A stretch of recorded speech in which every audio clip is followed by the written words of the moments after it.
Okay देखो, ये जो है सिलेबस सेम दिस। तो अभी ये चीज मैं दोबारा रिपीट करूंगा। This thing will come in chapter 13 of this book. तो लास्ट क्लास में जो किया था हमने उसको रिपीट करेंगे अभी, क्योंकि ये चीजें इस जो चैप्टर 13 है साहू वाली बुक उसमें ही है। तो अभी मैं 13 स्टार्टिंग से कराऊंगा, क्योंकि स्टार्टिंग में क्या है चैप्टर 13 में, जैसे ये सैम्पलिंग डिस्ट्रीब्यूशन से क्या क्या हमें डिस्कस करना है।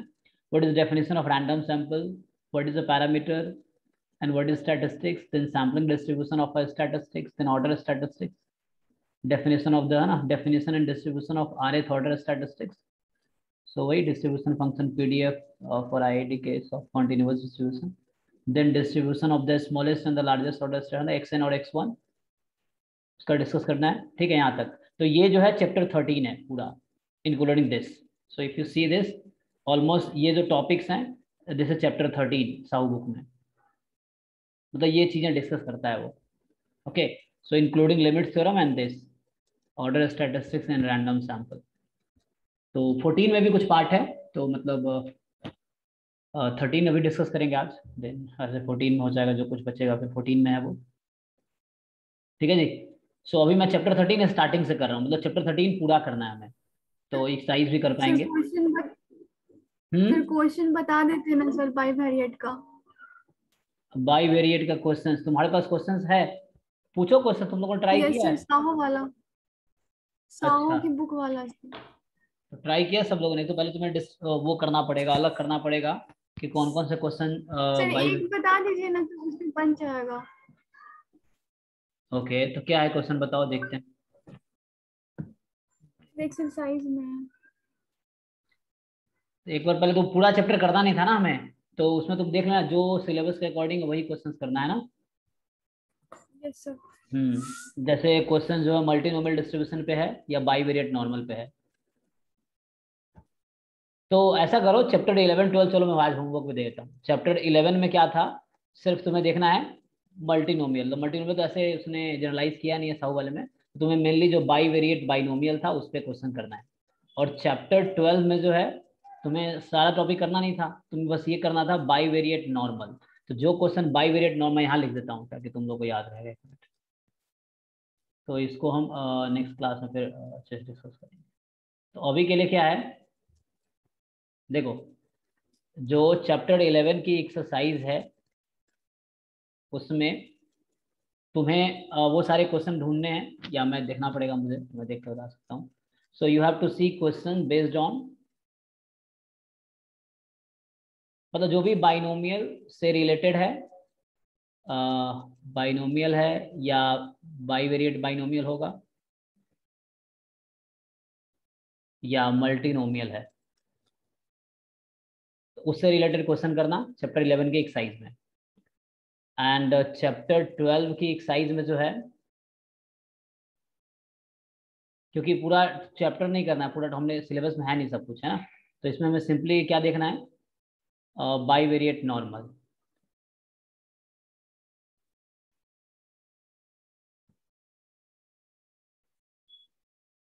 ठीक है, बाकी चैप्टर कंप्लीट ही था, बस इसमें है ना हमने कंप्लीट नहीं किया, पूरा नहीं करना था। बाकी चैप्टर 1 टू हमने 10 किया है ऑलमोस्ट, है ना। बस हर चैप्टर का एक्सरसाइजेस सॉल्व किए हैं पूरा पूरा। तो 11th में तुम्हें बस जो बाइनोमियल से रिलेटेड क्वेश्चन है वही करना है, बाइनोमियल या मल्टीनोमियल से। चैप्टर 12 में बाईवेरिएट नॉर्मल से रिलेटेड जो है वो तुम्हें करना है, तो इसको करो। और चैप्टर 13 में पूरा चैप्टर करना पड़ेगा, मतलब एक्सरसाइज में सारे क्वेश्चन करने पड़ेंगे, क्योंकि ये ऑलमोस्ट सिलेबस में है पूरा। तो इसको सब लोगों ने ट्राई किया है क्या? नहीं किया होगा मुझे पता है, क्योंकि जब तक बोलता नहीं हूँ तो बहुत लोग करते नहीं। ठीक है, तो ये होमवर्क है, इसको तुम पूछना कल क्लास में भी होगी, क्योंकि वो थोड़ा कुछ लोगों का ना एग्जाम चल रहा है इसलिए क्लास डिले हो रहा है। मतलब नहीं लेता हूँ क्योंकि बच्चे शायद पटना यूनिवर्सिटी में एग्जाम चल रहा है, तो कुछ लोगों का एग्जाम है, तो उस वजह से हम क्लास नहीं ले पाते हैं। और चैप्टर 13, ठीक है, तो ये होमवर्क है, इसको नेक्स्ट क्लास में डिस्कस करो, या तो क्वेश्चन तुम लोग एक बार देख लेना कौन कौन सा है, या ग्रुप में भेज देना। जिसको समझ आ जाता है टॉपिक पे तो उसको ग्रुप में भेज देना ताकि बाकी लोग भी कर लेंगे। और फिर नहीं होता है तो नेक्स्ट क्लास में डिस्कस करते हैं। ठीक है, एक तक।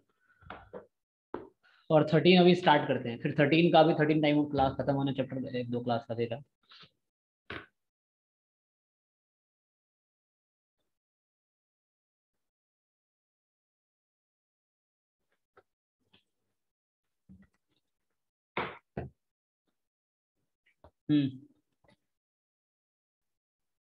तो ये होमवर्क है, और जिन लोगों ने किया है बहुत अच्छा, नहीं किया है तो नेक्स्ट क्लास तक कर लो।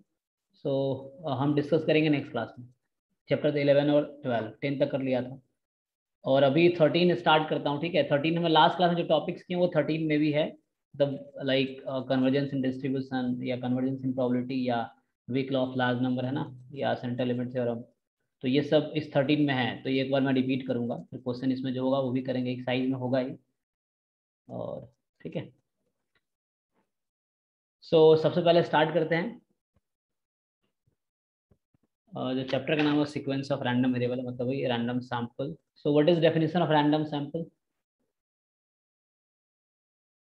बताओ कोई, how do you define random sample?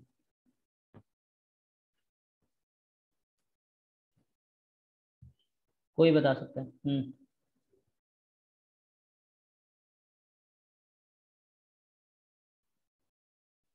जो सैंपल रैंडमली लिया गया हो वही रैंडम सैंपल है। ओके, लाइक हम बोलते हैं कि एन, है ना, हमने random sample like x1 x2 x3 xn random sample है, इसका मतलब क्या होता है? एक साइज में क्या रिलेशन है? x1 x2 xn जो है उसमें क्या रिलेशन होगा?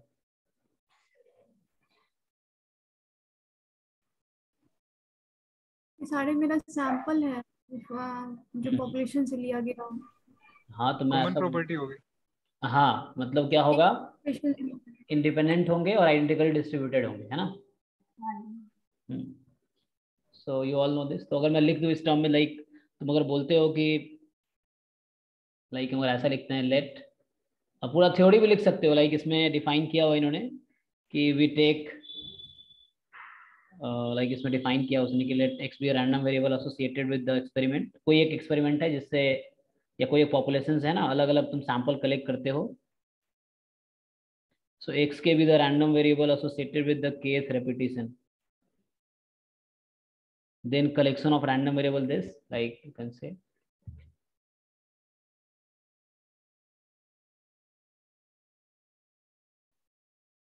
So if we consider, या सिंपल डायरेक्टली लिखता हूँ मैं, if we say that like x1 x2 and xn, ठीक है, दिस वी व्हाट, क्या लिखते हैं हम? कलेक्शन ऑफ रैंडम वेरिएबल्स हैं। सो इसको रैंडम सैंपल हम कब बोलेंगे? जब इंडिपेंडेंट है, आइडेंटिकली डिस्ट्रीब्यूटेड होगा, है ना। Yes, sir. So this is a random sample of size n, ठीक है, from a population with PDF या PMF, है ना, जो भी है, कंटिन्यूअस या डिस्क्रीट है। सो fx, है ना, और मीन वेरिएंस ही बोल सकते हो, मीन म्यू एन, है ना।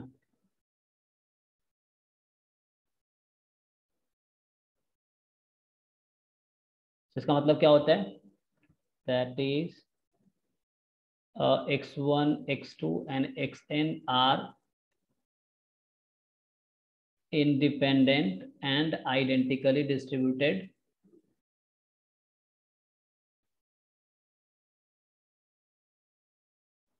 या इसको तुम IID बोल सकते हो ना, रैंडम वेरिएबल्स, है ना, विथ कॉमन PDF fx, है ना, common mean, so it will have common mean, let's say mu, and common variance sigma square. So if you say this is a random sample, means these are IID random variables, okay, taken from the same population. So question ये है, what is a statistics? So how do you define a statistics in sense of random sample?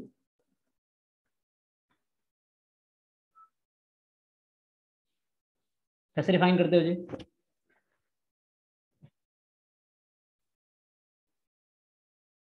कोई बताओ। function of random variable that contains all informations about parameter. और information about parameter, और कोई definition?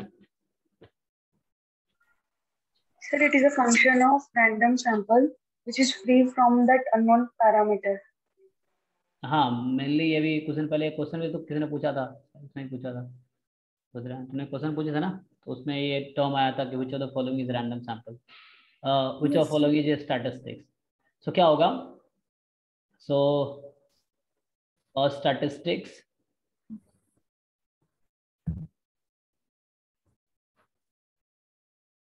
statistics is a function of random sample, और you like x1 x2 अगर मैं ऊपर वाला टर्म के यूज करूं, this which is free of unknown parameter, which is free of unknown parameter. Parameter क्या होते हैं, जैसे लाइक तुम normal mu sigma square define करते हो, तो mu and sigma square are parameter, ठीक है ना. ठीक है, तो स्टैटिस्टिक्स क्या है, फंक्शन है x1 x2 xn का, x1 x2 रैंडम वेरिएबल होगा, रैंडम सैंपल का, वही बात है. So which is free of unknown parameter. So तुमने देखा होगा जैसे फॉर एग्जांपल हम लोग क्या डिफाइन करते हैं, जैसे सैंपल मीन डिफाइन करते हैं हम लोग, है ना, सैंपल मीन जिसका नोटेशन है x bar. So what is definition of x बार, क्या होता है, एक तो पॉपुलेशन मीन, हाँ, so it is summation xi by n, ठीक है ना.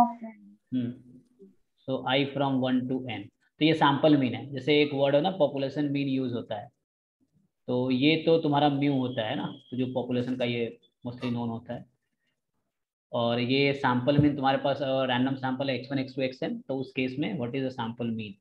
सिमिलरली जो हम लोग पॉपुलेशन वेरिएंस यूज करते हैं, तो वो तुम्हारा सिग्मा स्क्वायर होता है. What is a sample variance, 1/n-1 summation xi minus x bar का होल स्क्वायर. ओके, तो इसका नोटेशन तुमने देखा होगा, कैपिटल एक्स स्क्वायर यूज करते हैं, हाँ, X square summation xi minus x bar whole square and i from 1 to n, ठीक है. ऐसे वेरिएंस की डेफिनेशन तुम लोग अगर याद हो तो वो कुछ ऐसे हम लोग डिफाइन करते हैं. हमारे पास n डाटा है x1 x2 xn, small x1 small x2, so they are realisation of, है ना, रियलाइजेशन ऑफ रैंडम वेरिएबल या रैंडम सैंपल. तो उस केस में क्या होता है, xi minus mu whole square i from 1 to n. तो कुछ लोग यहाँ कंफ्यूज होते हैं ना, यहाँ n है, सो ये एक्चुअली पॉपुलेशन तुम्हारे पास अगर n data given like n numbers you have x1 x2 x3 small x1 small x2 small xn है, तुम्हें उसका वेरिएंस निकालना है, तो उसके लिए ये डेफिनेशन है ना, यू हैव. और जबकि जो मतलब ये एक्चुअल डेफिनेशन है वेरिएंस का, in sense of you have given data, तो उसके लिए है ना, लाइक डिस्क्रीट डेटा है तो तुम इससे वेरिएंस फाइंड कर सकते हो. और यहाँ डेफिनेशन वही है, अगर तुम्हारे पास small x1 small n numbers दिया है, उसका मीन पूछता है, सो यहाँ डेफिनेशन सेम है, small xi i from 1 to n. Sir that have all information regarding parameter, ये कहना गलत होगा क्या? ऑल इंफॉर्मेशन रिगार्डिंग पैरामीटर, उसके पास इंफॉर्मेशन होता है पैरामीटर के बारे में. जैसे x बार है, तो मैं समझा तुम जो कहना चाह रहे हो, बट ऐसा डेफिनेशन किसी बुक में मैंने देखा नहीं है, पता नहीं, करेक्ट हो भी सकता है, सो आई डोंट नो. सर ऑमनेम से हम लोग को यही मतलब बताए थे कि that have all information regarding. हाँ, तो वही मतलब हो गया ना, which has all known parameters. इसका definition which has all information about parameters, all informations, या which contains all मतलब information सारे about पैरामीटर नॉन होंगे. Okay, so which has all information about parameters का मतलब है, तो वो अपने तरफ से इंटरप्रेट करोगे तो ठीक है, फिर ऑल पैरामीटर नोन है, मतलब एक स्टैटिस्टिक्स के पास सारे पैरामीटर नोन है, हाँ तो ठीक है. अगर अननोन पैरामीटर नहीं है तो ठीक है,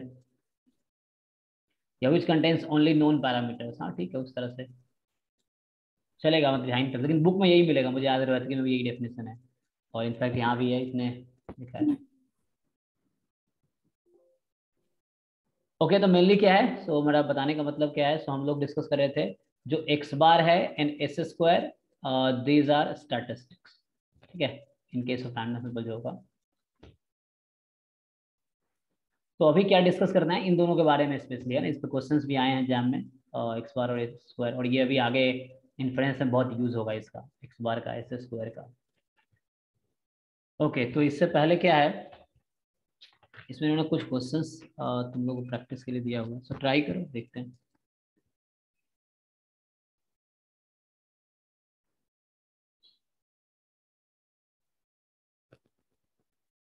सो जैसे एग्जाम्पल 1, मैं क्वेश्चन लिखता हूँ, तुम लोग पेन पेपर लेके बैठो और ट्राई करो, है ना। सो क्वेश्चन है जैसे, let x1 x2 be the random sample, let x1 x2 मतलब रैंडम सैंपल साइज 2 का हो गया, let x1 x2 be random sample, है ना, of size 2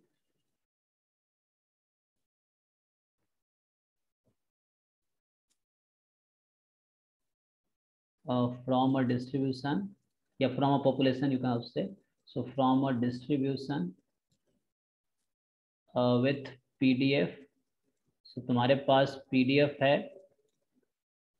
6x into 1 minus x when you have 0 less than x less than 1 and 0 otherwise,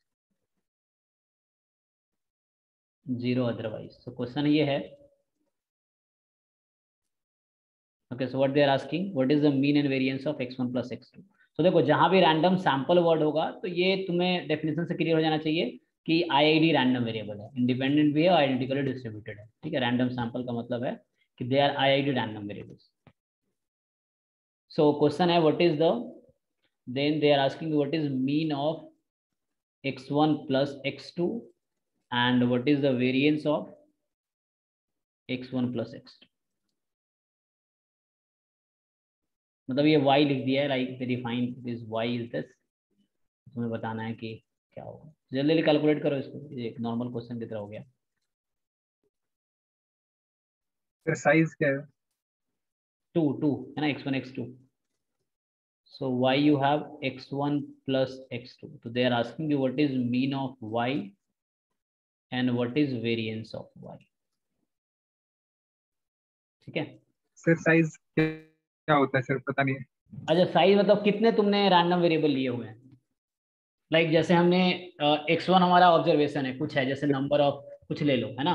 तो हमने जैसे example के तौर पे, जैसे एग्जांपल हमारे पास हमने 100 बल्ब्स बनाए, तो हम पहला 10 बल्ब्स का एग्जांपल कलेक्ट किया, तो हम काउंट करेंगे x1 में कितने डिफेक्टिव मिले, x2 उसी में से फिर हम 10 काउंट किए तो देखेंगे नंबर ऑफ डिफेक्टिव्स। इस तरह से कितने बार तुमने उस एक्सपेरिमेंट को रिपीट किया।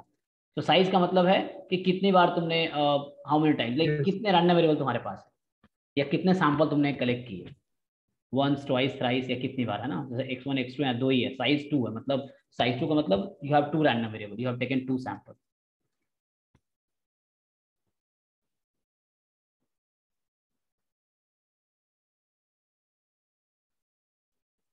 सो इजीली कलेक्ट करो, इजी है, जल्दी है ना, कैलकुलेट करो मीन ऑफ, क्योंकि आईआईडी है तो x1 x2 का मीन भी सेम रहेगा, वेरिएंस भी सेम रहेगा, just you have to find of 1 and then same for x2।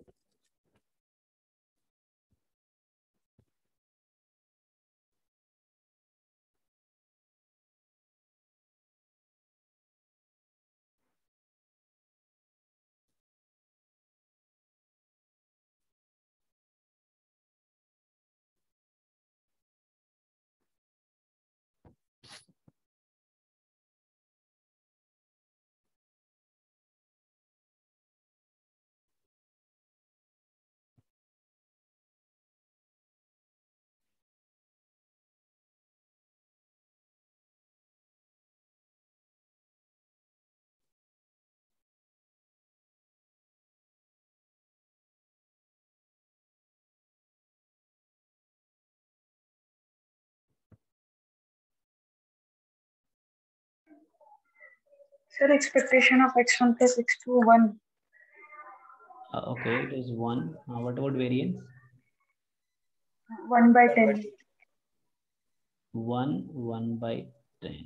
Okay, सो सब लोग चेक करो, क्या ये यार बहुत इजी है, मैं सॉल्व नहीं करूंगा। सिंपल, तुम EX निकालना आता है सबको ना, यू जस्ट फाइंड EX, है ना।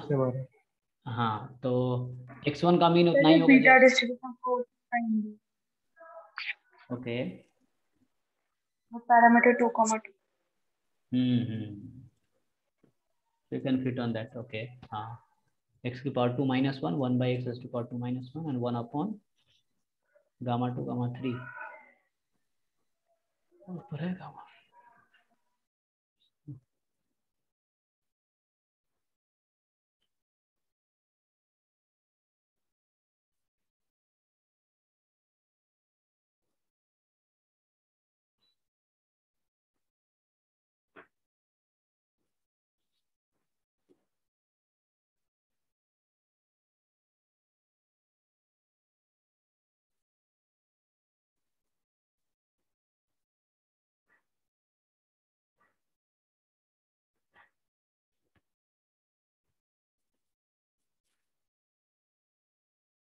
अच्छा गामा 4 3 फैक्टोरियल होता है ना, 3 factorial 6, yes.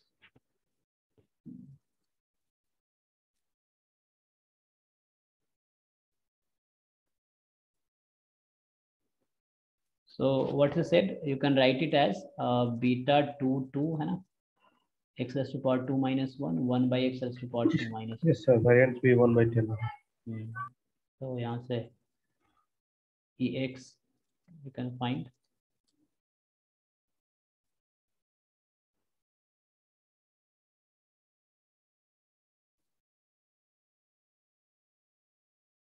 then variance you can find. So what is formula in case of beta? So मान लो beta alpha beta है, so what is the mean? How do you Alpha write? upon alpha plus beta. Okay. So alpha upon alpha plus beta. And what is variance? Alpha beta upon alpha plus beta square into alpha plus beta plus 1. तो जिनको ये formula याद है, you can use directly.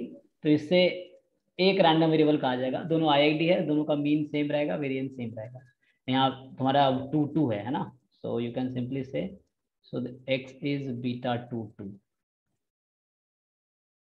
So alpha beta दोनों 2 है। अब यहाँ put कर सकते हो, तो इससे तुम्हें मिल जाएगा। अदरवाइज तुम्हारे पास नॉर्मल मेथड है, you know the method to find, ठीक है, सो use that method.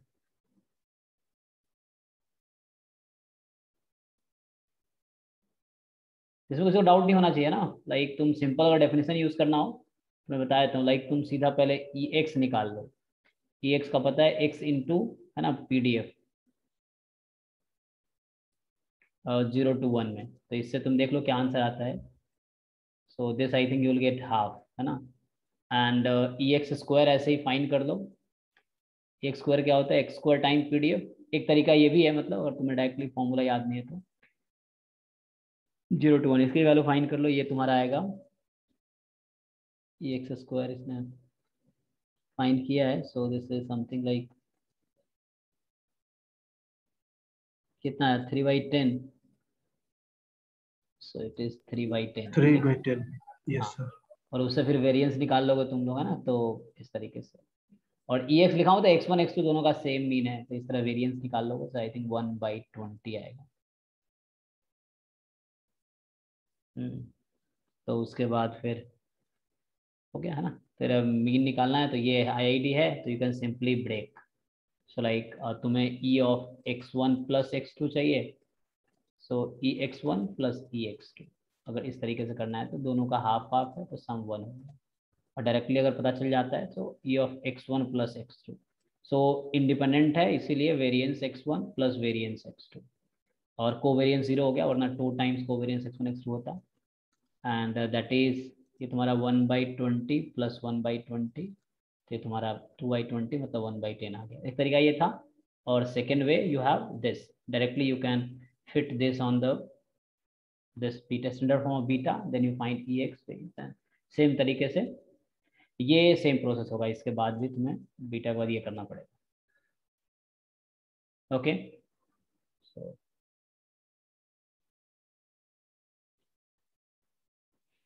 so next you have x1 x2 be a random sample of size 2 from distribution and a PDF. So let x1 x2 be a random sample of size 2 because you have 2 random variables, that's right. So there are 2 IID random variables. size 2 with PMF. So किसी एक का PMF दे रखा है, probability capital X small x is half and 0. Half when your x is either 1 2 3 4, इन सब पे half half है, sorry half नहीं 1/4 होगा ना, because you have 4 and 0 otherwise. So the question they are asking you that, so what is the distribution of, so find distribution of y is equal to x1 plus x2. ये discrete है, ठीक है, x1 and x2 are discrete with this PMF. तो question है x1 plus x2 का PMF क्या होगा, try करके बताओ। मतलब डिस्ट्रीब्यूशन मतलब वही है, PMF है ना, या PDF निकाल कर, तो यहाँ PMF होगा। सो what is the PMF of this x1 plus x2?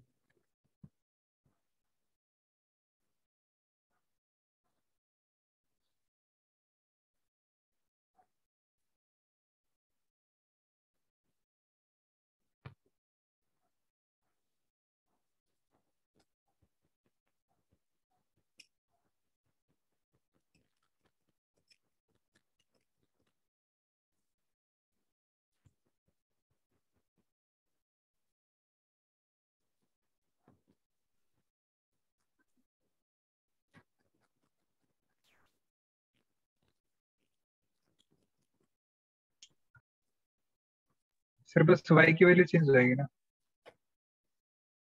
हाँ किसकी वैल्यू, हाँ y की वैल्यू देख लो क्या होगी, क्योंकि x1 plus x2 है, तो x1 can take value 1 2 3 4, x2 can take value 1 2 3 4, तो उसके करस्पॉन्डिंग y की वैल्यूज क्या क्या होंगी।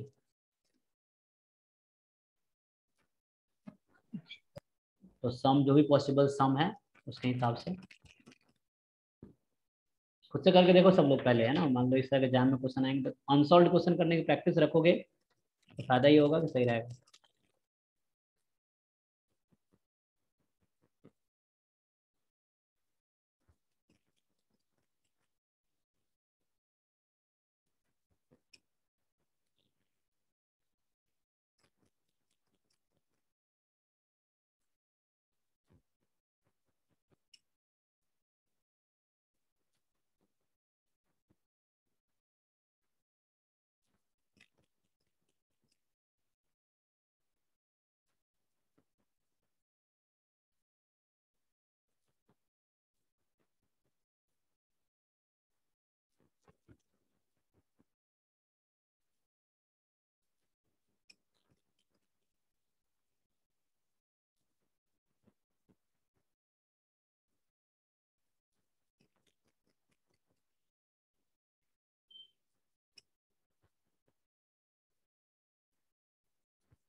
सर y की वैल्यूज 2 3 4 5 6 7 8। उससे प्रोबेबिलिटी निकाल लो उसके करस्पॉन्डिंग। Yes sir. सर 1/16। किस पे? 2 2 पे सर। ओके 2 पे, सर 3 पे 2/16। इनको लिखता हूँ मैं। तो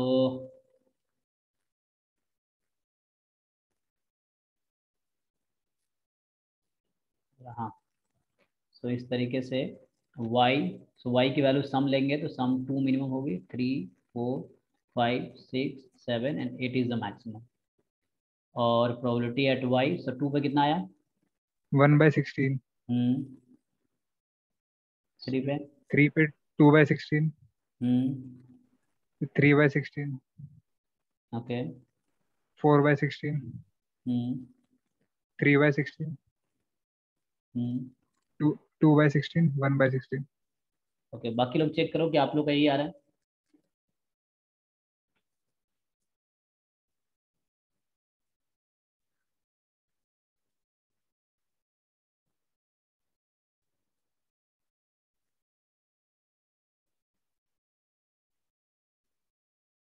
ये उस टाइप का ही हो गया, transformation of random variable type. ऐसा क्वेश्चन हमने पहले किया है। तो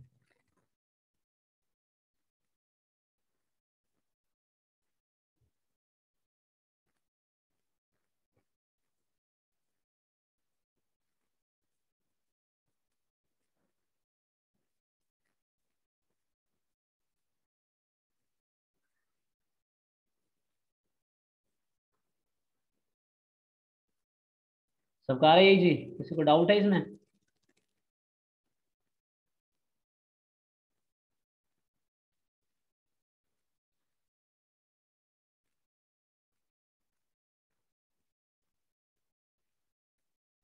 हाँ ना बोलो भाई, हाँ आ रहा है या नहीं आ रहा है? बाकी लोगों का क्या आया, यही आया या नहीं आया?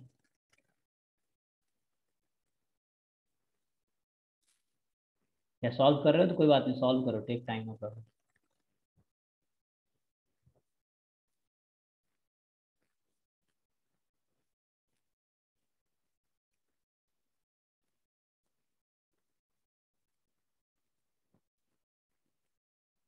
So x1 can take value 1 2 3 same आ रहा है। 1 2 3 4 and x2 can take value 1 2 3 4। तो यहाँ से तुम्हें देखना है कि y क्या है, x1 प्लस x2। तो तुम सोचोगे हर तरीके से सम क्या क्या हो सकता है, तो 1 + 1 2 हो सकता है, 1 + 2 3, है ना? फिर ऐसे ही 1 + 3 4, 1 + 4 5, ऐसी ऑल पॉसिबिलिटी तुम चेक करोगे तो 6 भी पॉसिबल है, 7 भी पॉसिबल, मैक्सिमम 4 + 4 8 पॉसिबल।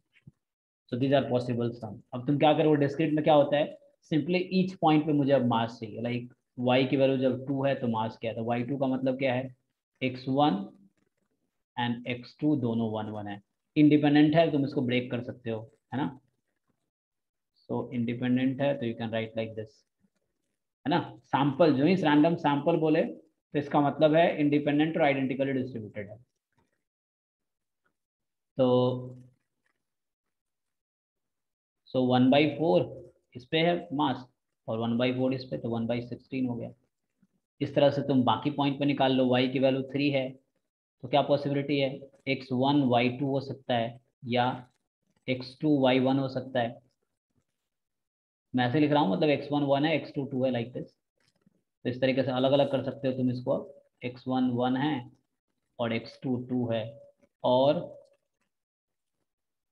x1 2 है और x2 1 है। पुट कर लो वैल्यू, 1/4 1/4 प्लस 1/4 1/4, ये हो गया तुम्हारा 2/16, राइट? इस तरीके से 1/8 भी कर सकते हो, अदरवाइज यू कैन। बाकी पॉइंट पे ऐसे ही निकाल लो, ठीक है? सबको समझ आ रहा है जी? तो अगर जैसे y बराबर 4 है तो x1 y3 मतलब x1 1 और x2 3 हो सकता है, तो 1 3 2 2 3 1, इस तरह से 3 पॉसिबिलिटी है। तो उसके अकॉर्डिंग ये टेबल सबको आंसर यही आएगा। तुम्हें चेक करना आंसर करेक्ट है कि नहीं है, तुम इसका सम करो, ये 1 आना चाहिए, है ना? कोई भी पीएमएफ जो होता है उसका टोटल सम 1 आता है, और ईच क्वांटिटी मतलब P must be non zero and sum of them must be 1, ये 1 आएगा।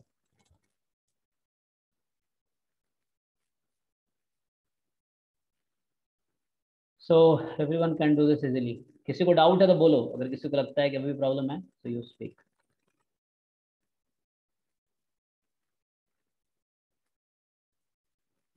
नो सर, ठीक है ना? चलो नेक्स्ट। अच्छा, दूसरा तरीका था इसका कि तुम MGF जैसे ना IID है तो एक तरीका है, मतलब बुक में भी दिया है, मैं बता दूं। मान लो सेकेंड मेथड है कि तुमसे क्या पूछा है कि व्हाट इज द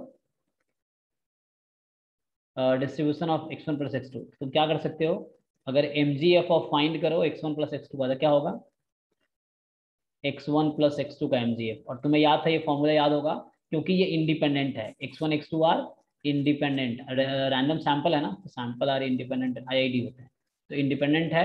तो हम इसको लिख सकते हैं MGF of this and MGF of this. अच्छा, क्वेश्चन ये है कि इसका MGF क्या होगा, what is MGF of x1 and x2 alone, तो यहाँ से MGF निकालना पड़ता नहीं।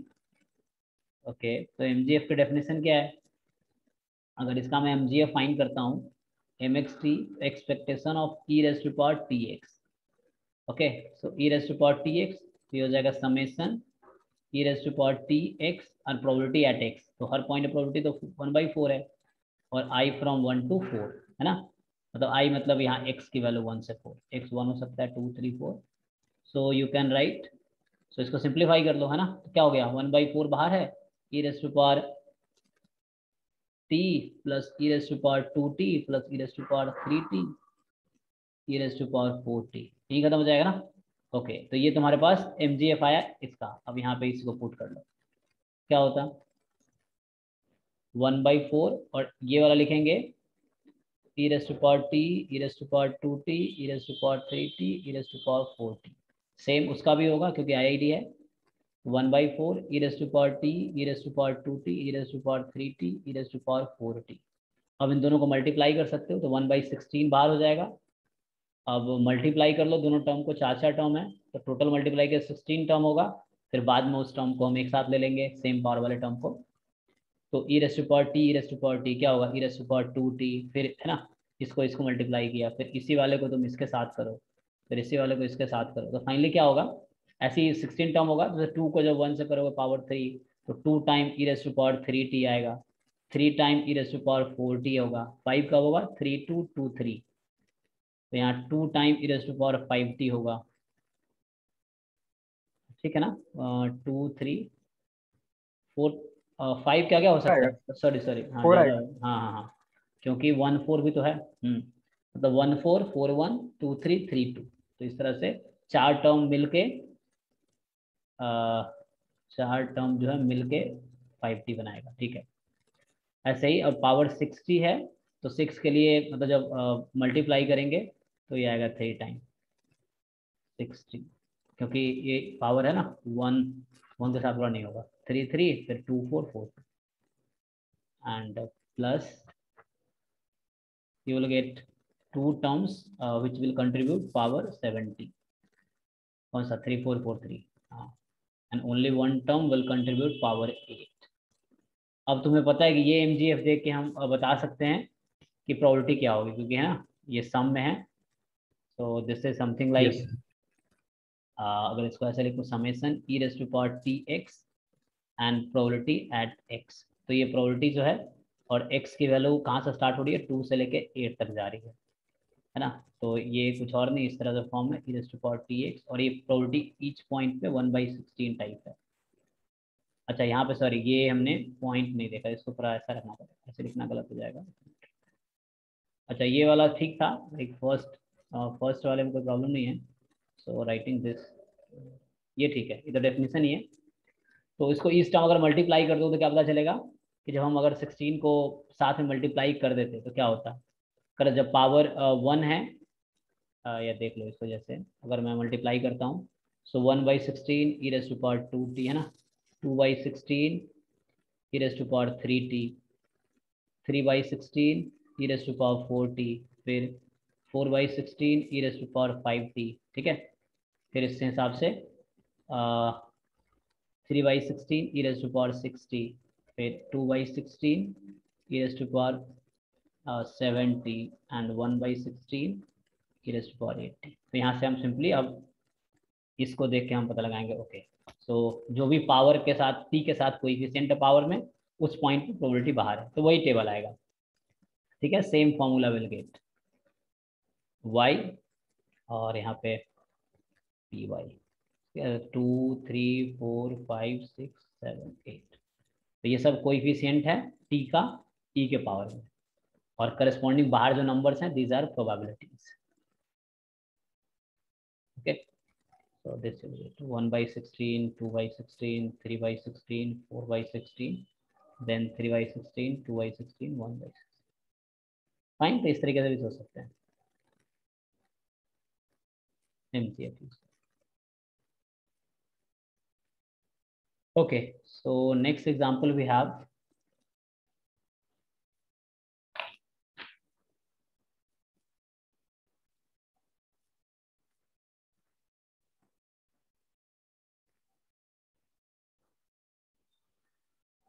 तो ये तो डेफिनेशन बता रहा तुम्हें, like there is a result, तो ये कुछ ऐसा बता रहा है कि मतलब ये थ्योरम है या रिजल्ट है कि x1 x2 xn are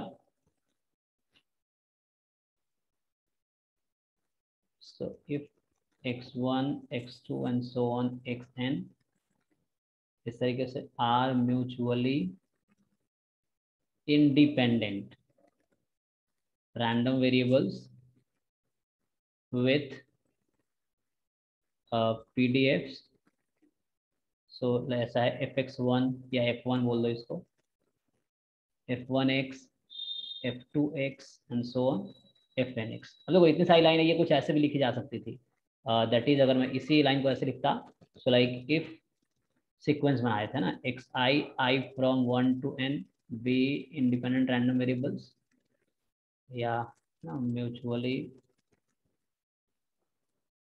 independent random variables with PDFs, क्या होगा fi(x) है ना, you can write I from 1 to n, वही बात है, मतलब corresponding respectively you can write respectively.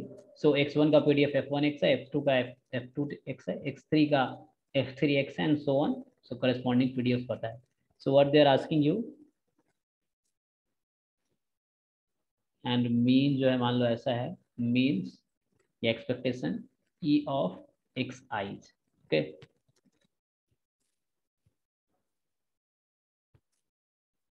so पूछ क्या रहा है तुमसे, so what is the expectation of then, expectation of product of, मान लो कोई फंक्शन है gi of xi, I from 1 to n, ठीक है. सो ये नोटेशन तुम लोगों को पता होगा, इस ये वाला नोटेशन, जैसे इसका मतलब समेशन होता है, नोटेशन पता है सबको इसका, जैसे प्रोडक्ट. सो जैसे समेशन एक्स आई का मतलब क्या है, x1 plus x2 and so on xn. So you all knows this है ना. और प्रोडक्ट है I from 1 to, इसका मतलब है x1 into x2 into x3 and into xn, ठीक है.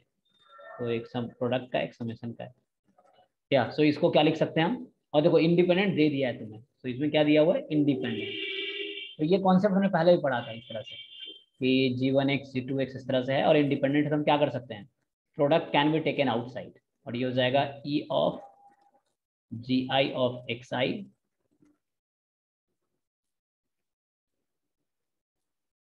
I from 1 to n, ठीक है. तो इसमें क्या समझ आ रहा है, लाइक इसका मतलब ये था g1x into g2x into g, मतलब g1x1 plus g2x2 plus g3x3 and so on, और एक्सपेक्टेशन है, तो एक्सपेक्टेशन डिस्ट्रीब्यूट हो गया. सो e of g1x1 into e of g2x2 into this and so on, इस तरह से, मतलब सबका एक्सपेक्टेशन का प्रोडक्ट हो गया. तो यहाँ प्रोडक्ट का एक्सपेक्टेशन है लेफ्ट साइड में, राइट साइड में क्या एक्सपेक्टेशन का प्रोडक्ट है.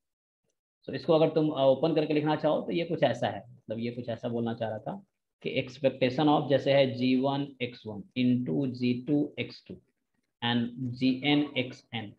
So this is same as, अगर इंडिपेंडेंट है तो तुम इसको ब्रेक कर सकते हो, और ये ट्रिवियल है, जैसे दो के लिए होता है ना, two random variable g1x1 into e of g2x2, और ये ब्रेक हम क्यों कर पा रहे हैं, क्योंकि इंडिपेंडेंट है, वरना ब्रेक नहीं कर पाते एंड सो ऑन.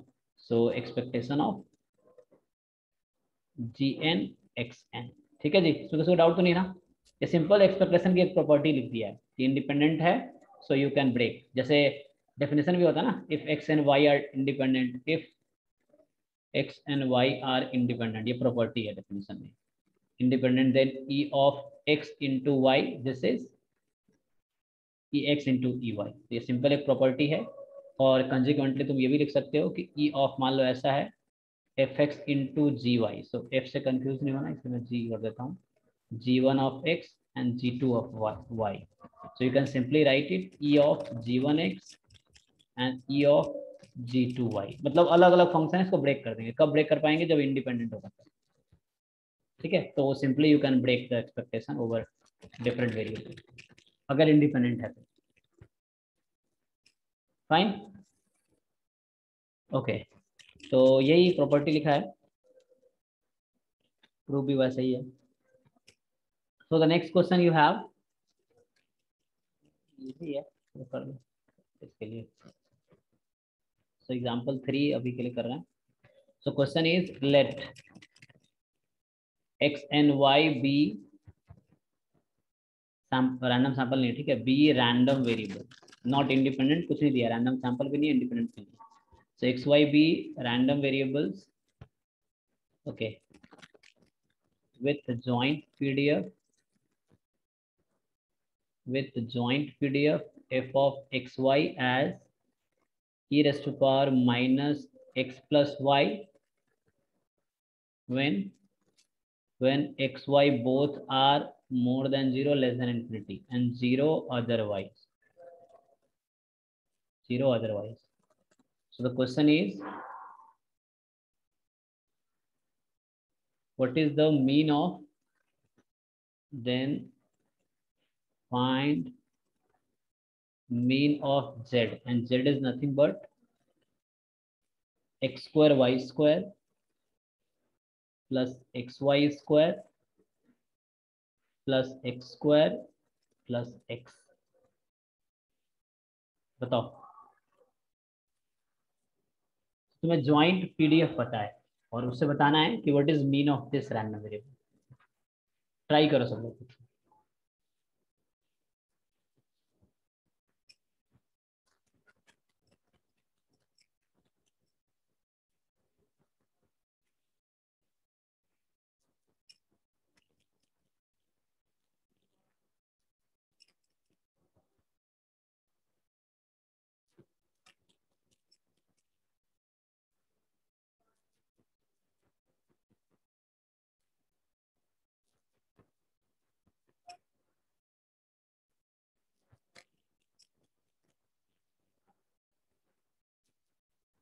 और जिनको डाउट हो बताना, ठीक है, सो मैं सॉल्व कर दूंगा पूरा, जो भी क्वेश्चन अगर नहीं करता हूँ मैं, ऐसे ऑलमोस्ट सारे क्वेश्चन कर ही रहा हूँ.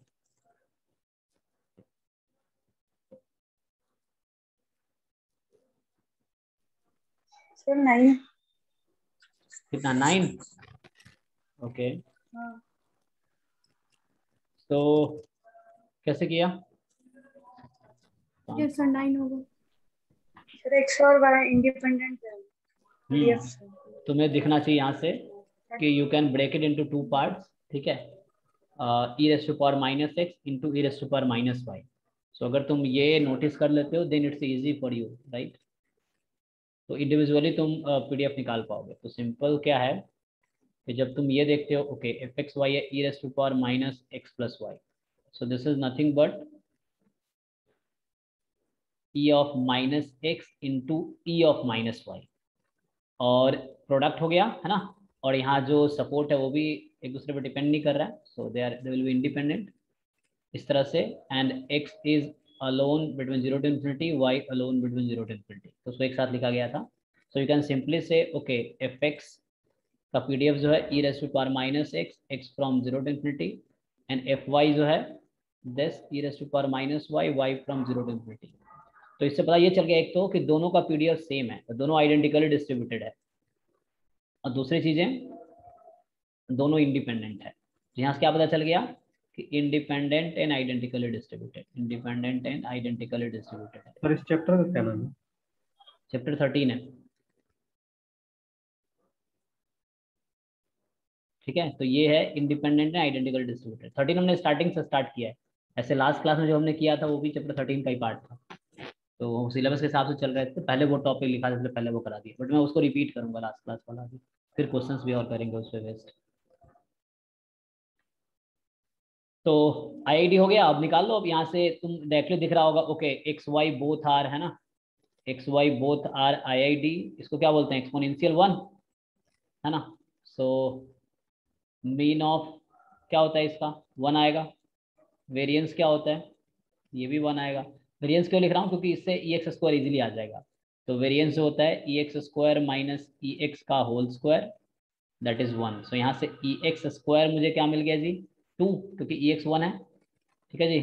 तो ई एक्स स्क्वायर 2, ई एक्स 1. और सेम थिंग वाई के लिए होगा, क्योंकि वाई उसी तरीके से डिस्ट्रीब्यूटेड है जिस तरीके से एक्स है और इंडिपेंडेंट भी है. ई ऑफ वाई स्क्वायर भी 2 होगा. तो अब इसको पुट कर लो जो तुम्हारा जेड था उसमें, है ना. सो जेड तुम्हारे पास था X square Y square X Y square X square plus X. So E of Z क्या होगा, E of X square Y square E of X Y square. Expectation की प्रॉपर्टी से हम इसको ब्रेक कर सकते हैं और प्लस ई ऑफ एक्स।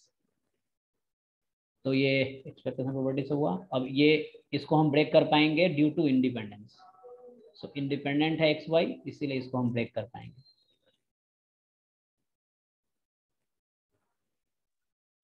अगर एक्स वाई इंडिपेंडेंट हो तो उनकी पावर भी सारी इंडिपेंडेंट होगी। वही यहाँ लिखा हमने, ये देखो इसका मतलब यही था, पावर ही नहीं कोई भी फंक्शन। ये देखो ये यही बताने, एक मिनट, दिस वाज आ गया ये है। सो ये यही बताने की कोशिश थी, कोई भी फंक्शन होगा तो वो इंडिपेंडेंट होगा। अगर एक्स वाई इंडिपेंडेंट है तो you can right like this, ठीक है। तो ये एक्स स्क्वायर हो, ये वाई स्क्वायर हो चलेगा, एक्स क्यूब हो वाई क्यूब हो चलेगा, तो यू कैन यूज दिस।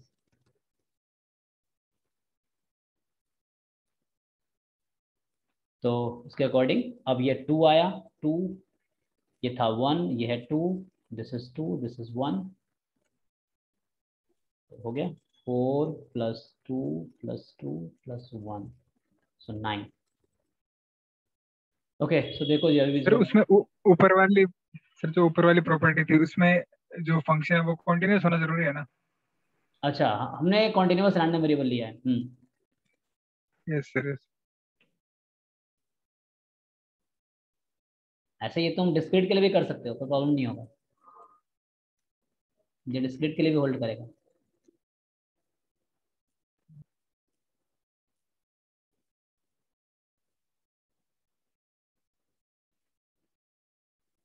तो किसी को पहले क्या किया हमने, इंडिपेंडेंट दिया नहीं था, तो आपने ध्यान से ज्वाइंट को देखोगे तो पता चलेगा okay we can break it into 2 parts, मतलब प्रोडक्ट ऑफ 2। तो ये function of X, function of Y, X का लिमिट वाई से इंडिपेंडेंट है, वाई का लिमिट भी एक्स से इंडिपेंडेंट है। So both are independent random variable, you can write it separately. And दोनों का एक्चुअली पीडीएफ सेम ही है, बस एक्स वाई है ना वेरिएबल, तो एक्स वाई आई हो गया। एंड उसके बाद तुम मीन वेरिएंस हमें पता है, अच्छा हमें एक्सपोनेंशियल का मीन पता है ना, लैम्डा लैम्डा स्क्वायर, या अगर इस तरह से लिखते हो lambda E raise to power minus lambda X, तो इस केस में जो मीन होता है क्या होता है जी, अगर मैं ये पीडीएफ यूज करता हूँ तो मीन क्या होता है एक्स का, और वेरिएंस क्या होता है 1 1/λ 1/λ एंड 1/λ upon lambda. क्योंकि थोड़ा सा यहाँ भी कंफ्यूजन है, एक्सपोनेंशियल में कुछ बुक में देखोगे 1/λ e raise to power minus 1/λ x होता है, और कुछ में ऐसा होता है, तो उसके हिसाब से ध्यान रखना प्रॉपर्टी। तो ठीक है, तो उसके अकॉर्डिंग फॉर्मूला होगा। तो ये लैम्डा यहाँ यूज किया यहाँ पे, तो यहाँ 1/λ है।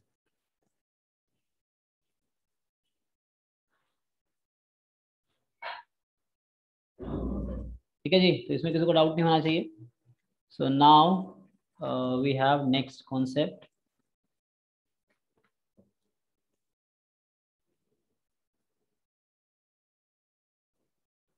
सो नेक्स्ट एग्जाम, ये थ्योरम है एक्चुअली, तो इसको जरा समझो। तो जो भी अभी हम कर रहे हैं मोस्टली तुम लोगों को पता ही है, बस एक बार रिवाइज कर रहे हैं क्योंकि चैप्टर 13 में दिया है। सो ये 13.2 थ्योरम कह रहा है कि let x1 x2 up to xn are mutually independent random variables with respective means mu1 mu2 and mun, and the variance sigma 1 square sigma 2 square and so on up to sigma n square, then mean of this। तो ये तुम बता सकते हो, पूछता हूँ, देखो देखो if, so if we have x1 x2, या इतना ना लिख के मैं डायरेक्टली लिखता हूँ। So if we have i from 1 to n be random variables with means mu I from 1 to n and variances sigma I square I from 1 to n है ना respectively, या सीक्वेंस है तो वैसे ही ऑब्वियसली टर्म वाइज होगा, मतलब मैंने sequence की तरह लिखा है x1 x2 xn mu1 mu2 mu1 and sigma 1 square and so on। So question is independent दिया है मैंने, इंडिपेंडेंट हो रहा है दिस वे म्यूचुअली इंडिपेंडेंट, और कुछ नहीं मिलेगा, सिर्फ इंडिपेंडेंट लिखा है तो इसका मतलब म्यूचुअली ही होगा, लेकिन कहीं कहीं पेयर वाइज लिखा होता है। सो पेयर वाइज इंडिपेंडेंस अलग है और म्यूचुअल इंडिपेंडेंस अलग है ना।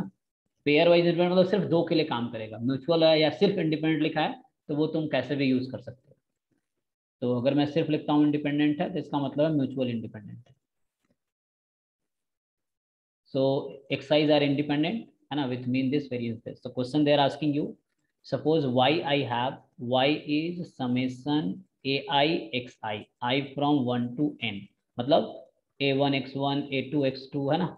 So this you all know, an xn. तो क्वेश्चन तुमसे ये पूछा जा रहा है, and what are ai's. So let me call you, ai's are real number. Okay, a1 a2 a3 n real numbers.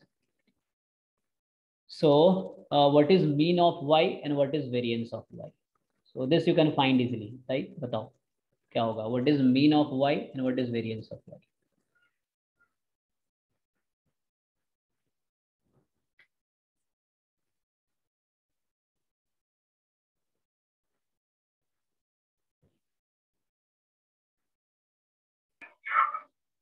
Sir, expectation of y, summation I to an ai mu I.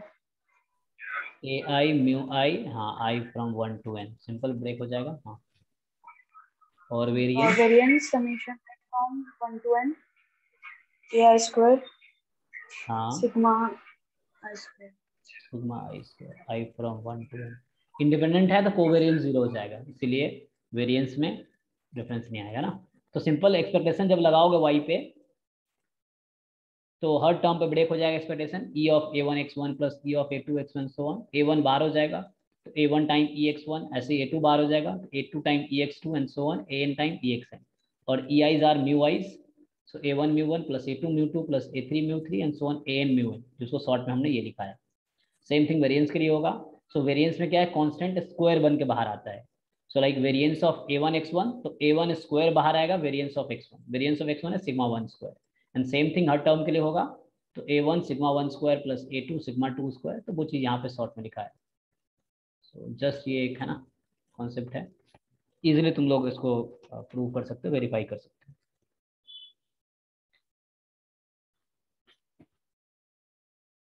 Okay जी, तो इसमें कोई doubt नहीं होगा. Just you apply expectation both side, apply variance both side, you will directly get the result.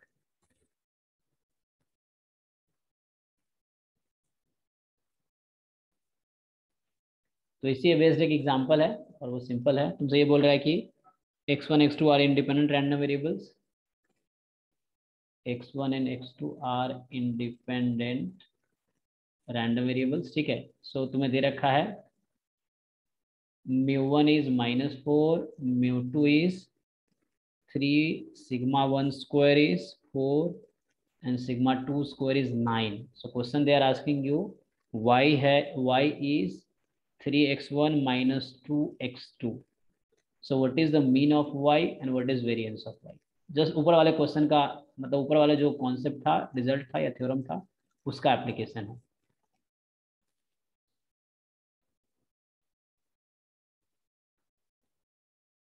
So why you have this? You have to find mean variance. Expectation of y minus 18. Minus 18, okay. 72 variance of y. 9 into 4 plus 4 into 9. ठीक है. Solve देख लो जी, जो ऊपर वाला formula है वो use हो रहा है बस. You apply mean both side, है ना. इसमें क्या है, मीन अप्लाई कर लो यहाँ पे इस इक्वेशन में. You apply mean both side, you apply variance both side. Independent है, covariance are 0.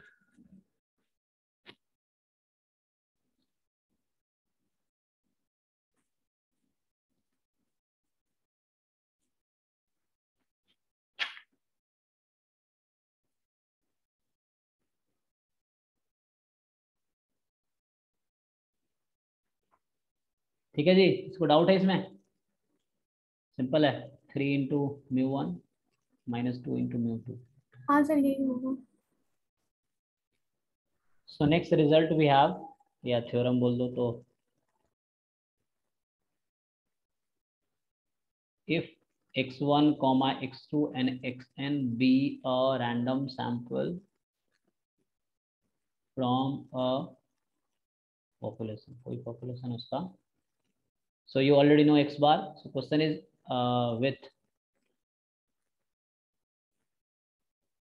with mean mu and variance sigma square. मतलब पॉपुलेशन का mean mu variance sigma square, तो वही चीज एक्स आईज का भी मीन म्यू होगा, वेरिएंस सिग्मा स्क्वायर होगा। So question is what is the mean of x bar, what is variance of x bar, बताओ। म्यू और सिग्मा स्क्वायर बाय तो ये सबको याद ही होगा, मोस्टली सबको याद नहीं तो प्रूफ करके देख लो, सिंपल है ना। So x bar we all know it's a summation 1/n summation x i. So जब दोनों तरफ मीन अप्लाई कर लो दोनों तरफ, तो मीन अप्लाई करोगे तो ई एक्स बार इज 1/n बाहर हो जाएगा, ex1 plus ex2 plus ex3, तो म्यू म्यू ऐड हो जाएगा n time, n mu upon n, mu आ गया। वेरिएंस दोनों तरफ लगाओगे तो ये 1/n जो है 1/n स्क्वायर बन के बाहर आएगा। फिर variance x1 plus variance x2 plus variance x3 up to variance xn, क्योंकि रैंडम सैंपल है तो कोवेरिएंस 0 है, तो कोवेरिएंस लिखने की जरूरत नहीं है। और फिर n टाइम सिग्मा स्क्वायर होगा ऊपर, और नीचे है n स्क्वायर, तो एक n कैंसिल, तो सिग्मा स्क्वायर बाई n, तो वेरिएंस xi अपॉन n। ठीक है, तो x बार का मीन, x बार का वेरिएंस,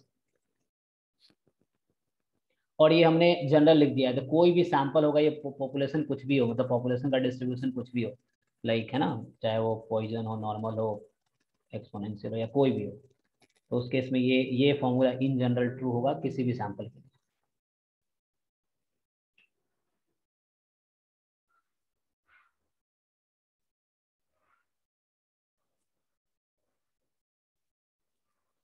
जैसे तुम्हें इसी में क्वेश्चन दे रखा है, इसी का एप्लीकेशन है, या इसको सिंपल अप्लाई कर सकते हो। सो you have let x1, x2, x50, ठीक है, बी अ रैंडम सैंपल,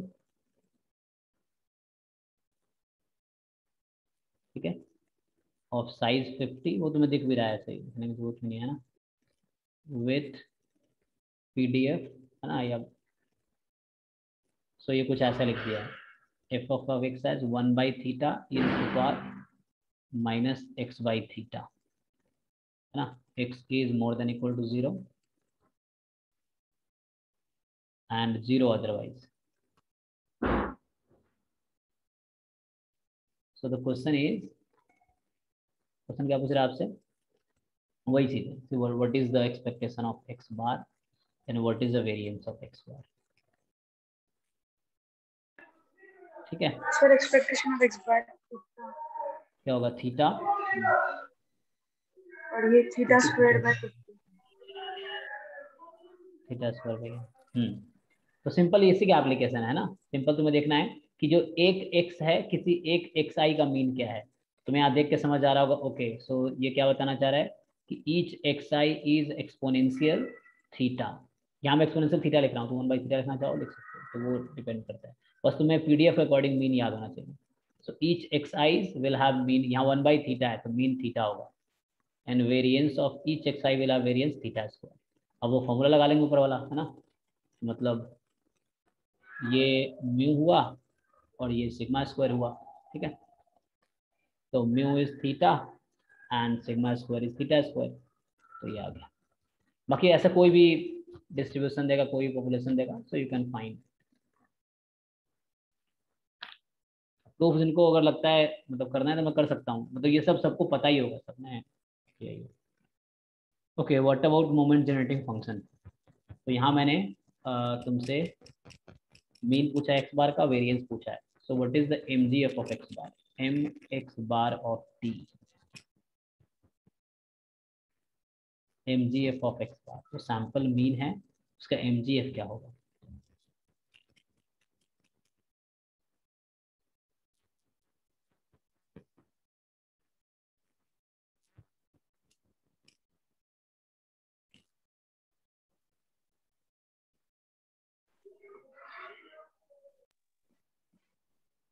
कैसे लिखेंगे इसको, ठीक हो जाएगा सब जगह। सर m उसके बाद सब mx of summation x t by n means mx1 of t by n into mx2 of t by n, product होगा, मतलब एन कॉमन है आप independent. सबका प्रोडक्ट होगा, बस टी की जगह पर टी बाई एन हो जाएगा। ओके, टी के जगह टी बाई, हाँ ये हमने एक रिजल्ट भी लिखा था ऐसा, इफ यू रिमेम्बर, तो कुछ ऐसा था, ax प्लस by है और xy अगर इंडिपेंडेंट है तो क्या था, इंडिपेंडेंट होगा तो ऐसा था mx of at and my of bt, ऐसा कुछ। एक बार वेरीफाई करके देख लो चाहो तो। सो है ना, ये क्या होगा, e raise to power t into A X plus B Y, तो हो जाएगा e raise to power A T X and B T Y. हाँ ठीक है, तो A T X B T Y, और इंडिपेंडेंट है तो अलग अलग कर सकते हैं। तो यहाँ जो हमारे पास x1 x2 xn है, तो a की जगह 1/n है, b की जगह भी 1/n ही है, क्योंकि अगर इसको हम लिखेंगे x बार क्या होता है 1/n x1 plus 1/n x2 plus 1/3 x3 and so on, and 1/n जो a चल रहा है, तो यहाँ हो जाएगा, अगर प्रोडक्ट में लिखना चाहो तो प्रोडक्ट होगा म्यू एक्स आई, और यहाँ 1/n t होगा, मतलब t/n होगा। और एक्चुअली ये IID है तो इनका mgf भी तो सेम ही रहेगा ना, तो you can write it power n, मतलब अगर मैं ऐसा लिख दूं mx t/n, और इसकी पावर क्या लिख सकते हैं हम लोग, n, ऐसा लिख सकते हैं, क्योंकि IID है ना। तो यहाँ हमने इंडिपेंडेंट प्लस आइडेंटिकली डिस्ट्रीब्यूटेड लिया है, तो mgf सबका सेम ही आएगा, x1 x2 x3 का, तो मैंने x लिख दिया और पावर n हो गया, मतलब सब सेम ही रहेगा, x1 और x2 x3 सबका mgf सेम ही है, तो आइडेंटिकल इसलिए पावर n कर दिया। कोई डाउट है इसमें, x1 mx1 ty/n mx2 and so on, तो सबका mgf सेम ही है, तो मैंने x लिख दिया, कोई एक x लिख दिया, x1 लिख दो चाहो तो मैंने इन जनरल x लिख दिया है, सो x is any one of them.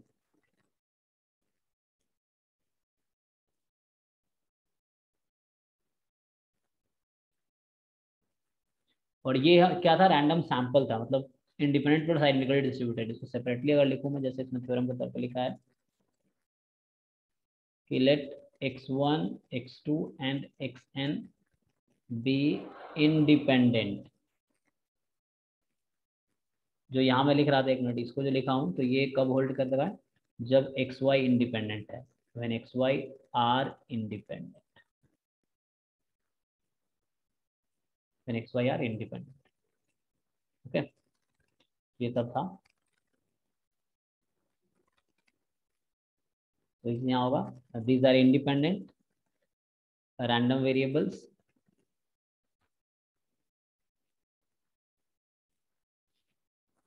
तो क्वेश्चन ये है, and Y you have summation ai xi, I from 1 to n, मतलब a1 x1 a2 x2 and so on.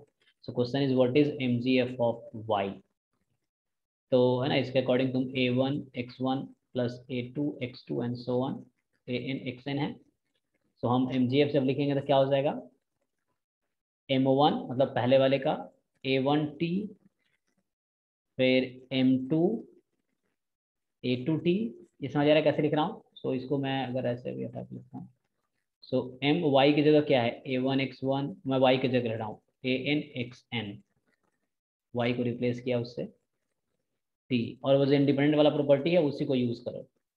सो ये you can break it, so a1t into mx2 a2t m of xn ant, so होगा क्या, so you can write it product है ना, product as mxi ait and I from 1 to n, ठीक है।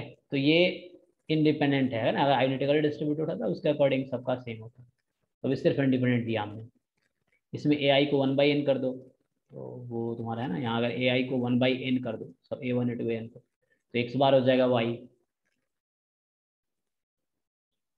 ठीक है। तो उसी का जनरलाइजेशन है, ये जनरलाइजेशन है किसका, जो हमने पहले 2 के लिए लिखा था, हमने वो 2 के लिए लिखा था ना, फॉर 2, तो हमने लिखा था for n is equal to 2, y अगर ऐसा है a1 x1 a2 x2, तो हमें पता है कि y का जो mgf होता है ax1 plus ax2 of t, सो अगर इंडिपेंडेंट है तो सो you can right mx1 at mx2 at, तो यहाँ a1 है और यहाँ a2 है, क्योंकि अलग अलग कॉन्स्टेंट लिया हमने, तो यहाँ b लिख दिया है, तो इसको a2 कर देते हैं a2, फाइन। सो ये 2 के लिए है, और इसी को जनरलाइज कर दिया, ऊपर क्या है, इसी को जनरलाइज किया गया है n के लिए। तो ये कब है? When they are independent. So x1 x2 are independent.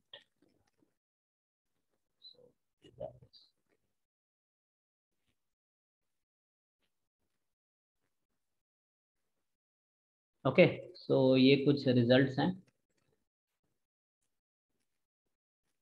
और इस रिजल्ट को मैंने यूज भी किया. अभी एक क्वेश्चन कर रहे थे ना, सेकेंड एग्जाम्पल आज वाला, उसमें. तो इसी के अकॉर्डिंग मैं बोला इसी को जनरलाइज करेंगे तो क्या हो जाता है. सो हमने ये कहा कि एम एक्स बार है ना ऑफ टी. तो उसी क्वेश्चन में A1 1/n है, A2 1/n, तो क्या था प्रोडक्ट एम एक्स आई, वहाँ था ना ए आई x I, I from 1/n. और अगर मैं एक्स बार की बात कर रहा हूँ तो इस ए आई की जगह क्या आ गया, 1/n आ गया. ए I is 1/n x i. और रैंडम सैंपल की अगर बात करेंगे हम, है ना, रैंडम सैंपल है तो सैंपल मीन्स IID है ना. तो सैंपल मीन्स क्या होगा, IID रैंडम वेरिएबल्स. सो उस केस में क्या बोलना चाह रहा हूँ मैं, एक तो ए आई इज 1/n हो गया क्योंकि एक्स बार मैंने यहाँ लिया है, तो x bar is 1/n x1 plus 1/n x2 है ना, कि 1/n बाहर है, summation x i. So M x 1/n x ले लो एंड द पावर n, ये तो मैंने वहाँ किया था ना, क्योंकि ऑल ये x1 के लिए वही आएगा जो x2 के लिए वही होगा, x3 के लिए वही होगा. सॉरी यहाँ पे मैंने xi लिख दिया है, तो यहाँ t होगा, t है ना, t की गलती यहाँ पे नहीं किया. हाँ ठीक है. सो 1/n t है ना. तो ये एम एक्स और पावर n कर दिया. पावर n क्यों किया, फिर से बता रहा हूँ, क्योंकि each xi will have same mgf because they are identically distributed. तो सबका डिस्ट्रीब्यूशन सेम है, तो मीन वेरिएंस mgf सब सेम रहेगा. मतलब कॉमन है मीन, कॉमन वेरिएंस कॉमन है ना, mgf होगा, इसलिए पावर n हो गया. ओके.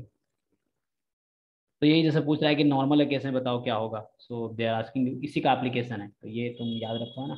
तो next question is based on this. हमने क्या फाइंड किया, M X bar of T. You can take one of the x I, like x1 ले सकते हो, कोई x का मतलब मेरा है one of the x i. कुछ पूछना हो तो कोई पूछना, ठीक है जी. So the example is, let x1 x2 xn be the observation. So let x1 x2 xn be observations from a random sample of size 10. ठीक है. From a distribution या from a population with PDF है ना, लिख सकते हो with PDF. So PDF you have fx of x 1/2 pi square root e raised to power minus half x square, x is real number. So what is the MGF of x bar? Question is find MGF of x bar. बताओ इसका answer.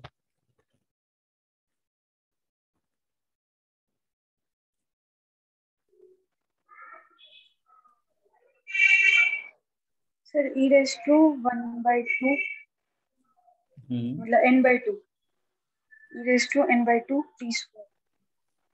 10/2 t square. इन यहाँ 10 है, 10 है ना, क्योंकि 10 sample हाँ, taken.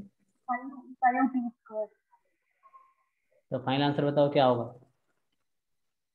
e raised to 5 t square. e raised to power 5 t square. Okay, check करो जी बाकी लोग. You can use this definition. Yes sir.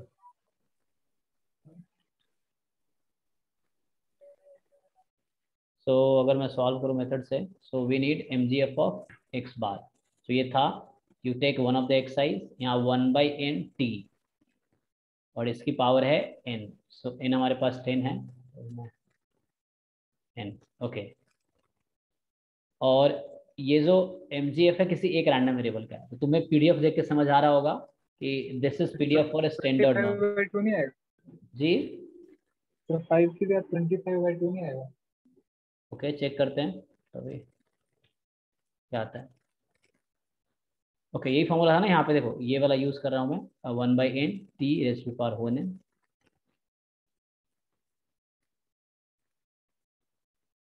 तो क्या होगा, पहले तो हम उसका mgf निकालते हैं। So what is mgf of a standard normal random variable? क्या होता है, e⁻⁴ हाफ टी स्क्वायर। हाँ, यस और सॉरी हाफ टी स्क्वायर, और उस टी स्क्वायर की जगह क्या होगा, वहां जब टी होता है यहाँ पे टी T by होता तब है ना, तो टी की जगह t/n होगा। तो यहाँ में क्या करना होगा, टी की जगह t/n, टी की जगह t/n। अभी n मैं पुट नहीं कर रहा, मैं डायरेक्टली कर रहा हूँ।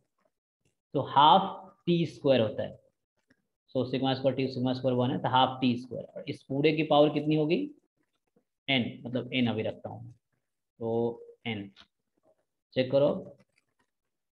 ठीक है, तो e⁻⁴ हाफ टी स्क्वायर इसका होता है, मतलब एक का। t² यार। हाँ देख रहे हैं, तो ये e⁻ है ना, half T square is mgf for any one of the random variable. 200 होगा, t² 200। तो इसको चेक करते हैं। तो e⁻ फाइनल सिंप्लीफाई करेंगे तो ये आ जाएगा t²/2n², और इस पूरे की पावर है n। ठीक है, अभी क्या है पावर में, t²/2n²। तो इसको सिंप्लीफाई करोगे, e⁻t²/2n हो गया ना, क्योंकि power power multiply, yes sir. nt²/2n²।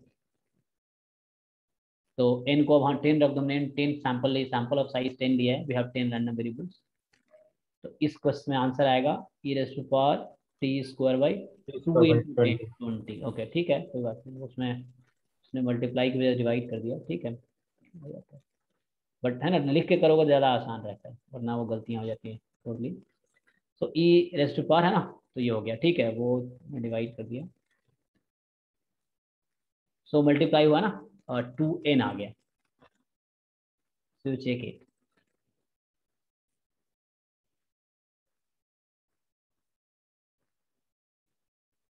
तो हाफ टी स्क्वायर, टी के प्लस में t/n, एंड देन है ना t²n² upon n², then n multiplied n² by n।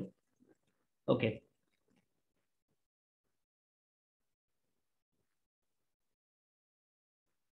Question ये है कि using this mgf can you decide the distribution of x bar. ऐसे तुम लोगों को पता ही है स्टिल। सो अगर इसको तुम फिट करो उस पर, e⁻ क्या होता है, mu t plus half sigma square T square, ये होता है ना इन जनरल नॉर्मल का। तो अगर इस पे तुम इसको फिट करो तो what do you see, x bar has distribution, what is the mean, in place of mean you have again 0, compare करो तो, और टी स्क्वायर के साथ क्या है,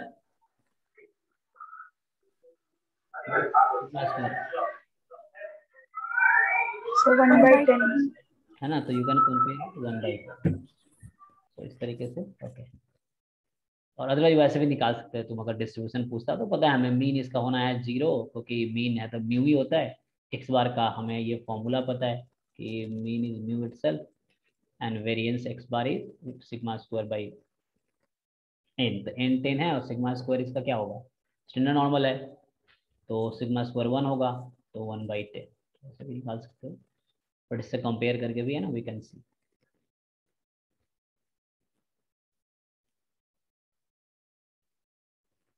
ओके, फिर नॉर्मल का तुमने प्रॉपर्टी वही फॉर्मूला अगर जो पहले में देखा है, if you apply that,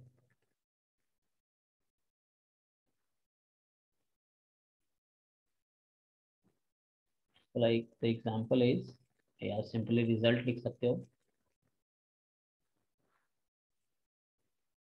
so if xi's are normal with mean mu I and variance sigma I square, ठीक है, and call it independent. So if we say it is independent, these are independent. Now for I you have 1 2 3 up to n, ठीक है, I 1 से n तक है। So question is what?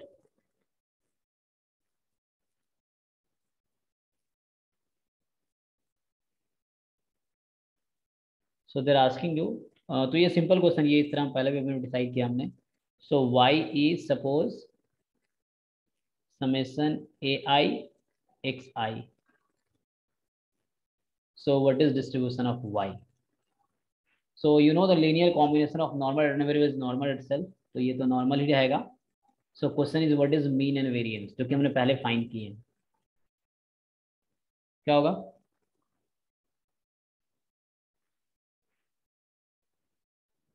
xi की जगह mu हो जाएगा तो और यार वेरिएंस में हमारा आ जाएगा ए आई म्यू आई, है ना, आई फ्रॉम 1 to n मीन. ठीक है, और वेरिएंस फाइंड करोगे. ai स्क्वायर हाँ, इंडिपेंडेंट है summation ai square sigma A square. A i square sigma I square. इस तरह क्वेश्चन पहले हमने भी देखा है इतने बड़े से. So this is going to be this. तुम्हें बस क्या करना है, मीन निकालना है. तो कैसे आया एक्चुअली, तुम चाहो तो एमजीएफ भी यूज कर सकते हो. वाई का एमजीएफ फाइंड करो एंड देन एमजीएफ से डिसाइड कर सकते हो. समेशन भी होगा. अच्छा हाँ, समेशन मिस हो गया. I from 1 to n.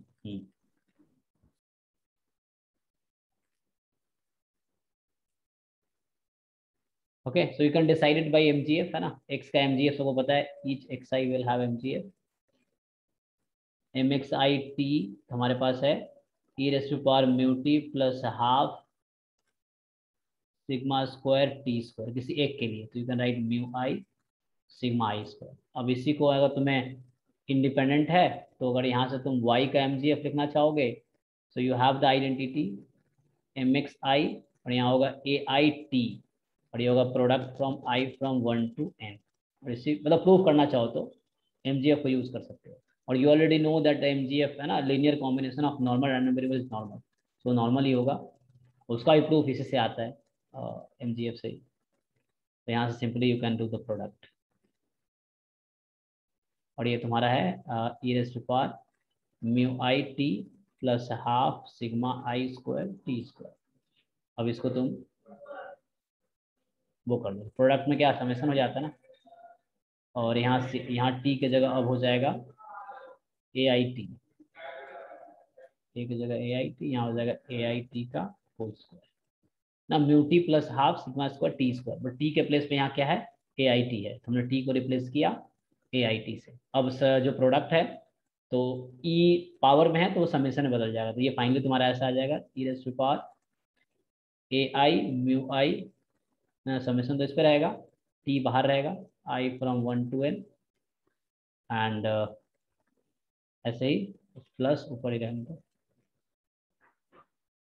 Summation लोगे तो समेशन में क्या आ जाएगा, half A i square sigma I square, है ना, और बाहर टी स्क्वायर है तो, और हाफ यहाँ है. इस तरीके से you can compare. So mu t plus half sigma square T square इस तरह से. So this says that y is normal a I mu i, है ना, summation a i square sigma square. Okay, so ये सब तो ठीक है.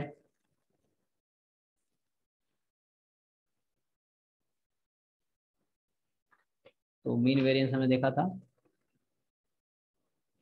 Okay, so next question you try. अच्छा, एक क्वेश्चन हमने ये भी देखा था, मतलब हमारे पास वो रिजल्ट था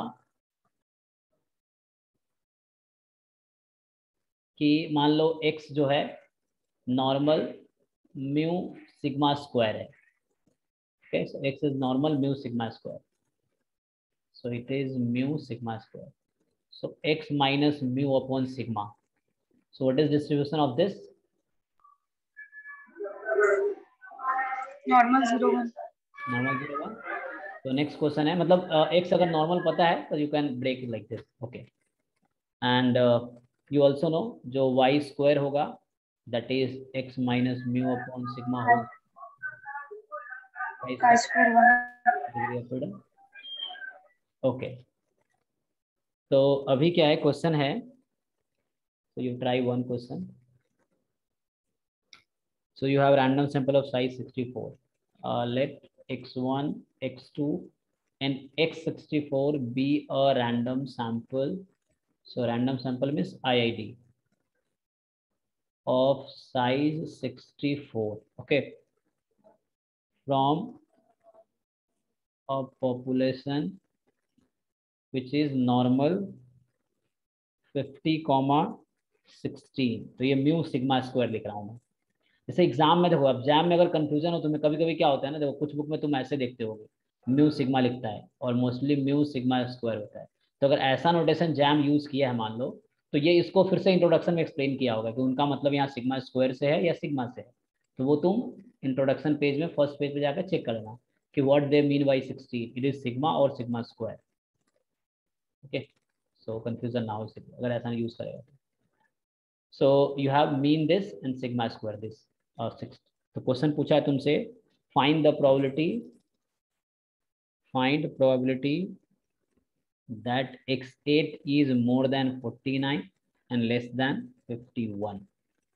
ये बताओ क्या होगा। एंड दूसरा पूछा है, find the probability x bar is more than 49 and less than 51।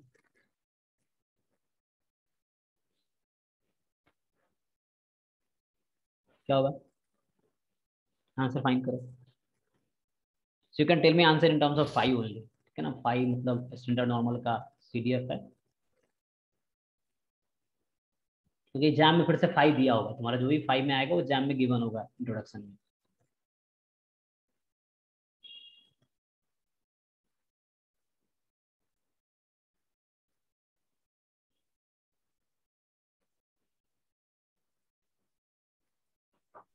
Two times phi of 1/4 minus 1. So you are getting 2 times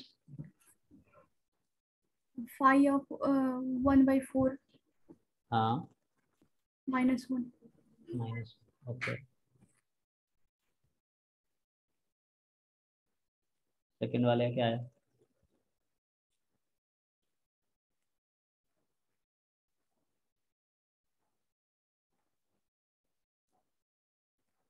इसमें 2 times 5 4 होगा।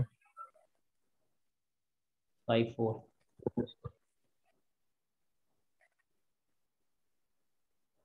सब क्या यार है। -1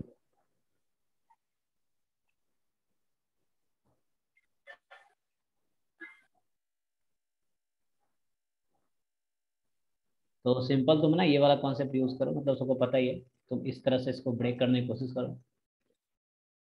नॉर्मल 0 1 में नॉर्मल का जो CDF है वो 5 होता है। 5 की वैल्यू तुम्हें क्वेश्चन में गिवन होगी एग्जाम में, जो भी जरूरत पड़ेगी।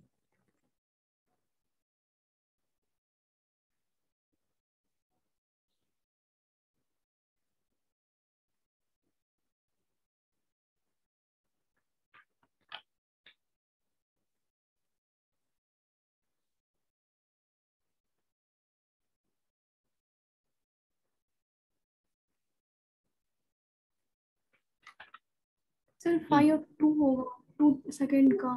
हाँ भाई 2 times phi of 2 minus 1। Okay, तो ठीक है। देखो सो करके देखते हैं। बाकी लोगों को समझ आ रहा है जी क्या चल रहा है, नहीं समझ आ रहा पूछना। तो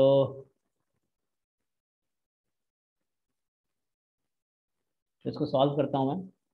सो पहला हमसे पूछा है x8, तो x8 उन्हीं में से एक है, ठीक है। तो 49 से 51।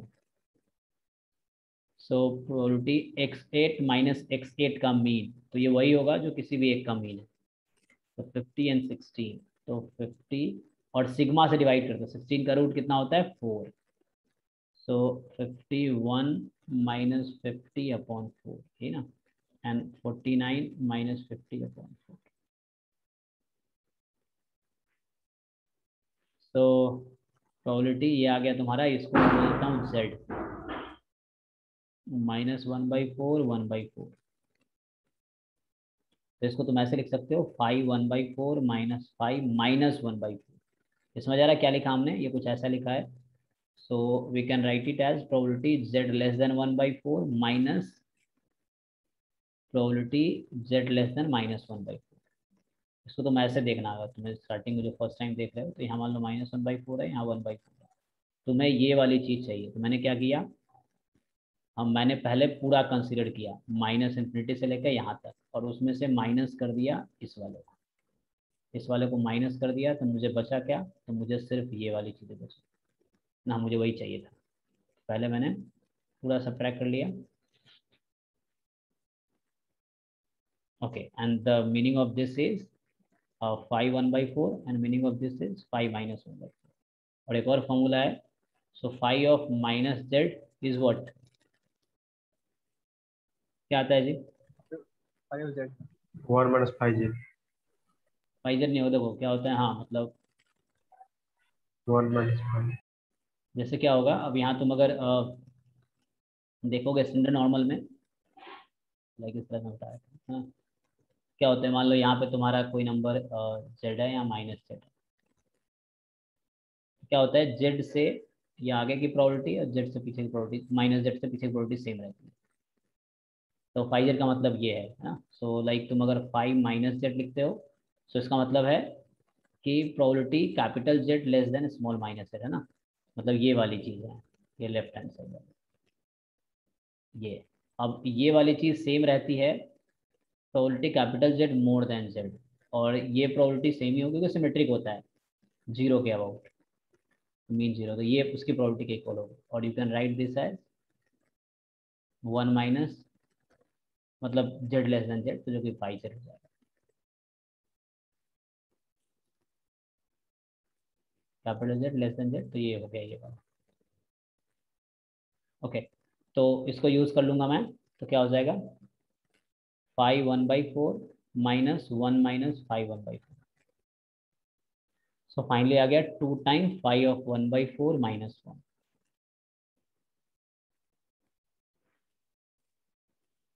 सिमिलरली बाकी दूसरा हो जाएगा, दूसरे वाले में क्या है, एक्स बार का बल तुम्हें जरूरत पड़ेगा, तो जो एक्स बार का मीन है वो पहले से हम जानते हैं।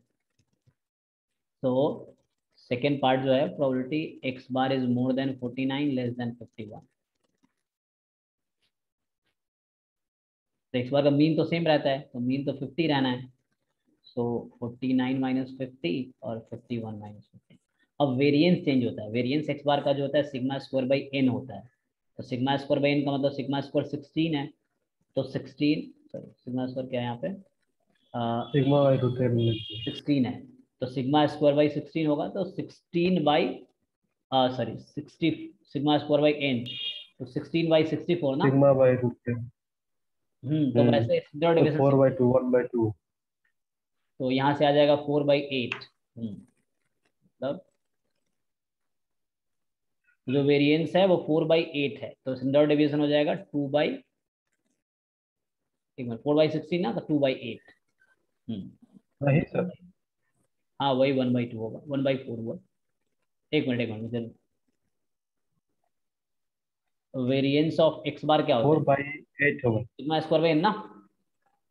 सर, स्टैंडर्ड डेविएशन 4/8 होगा। हाँ एक मिनट, हाँ, तो ये होगा 16 और ये हो गया तुम्हारा 64। Okay okay, so variance of x bar, तो ये हमें स्टैंडर्ड डेविएशन चाहिए, तो कितना आएगा, 4 इसका रूट ना, तो ये सिग्मा स्क्वायर एक्स बार का, तो sigma of x bar is root under ये sigma square of x bar है। ओके ठीक है, 16/64 जो कि 4/8 हो गया, ठीक है ना। अब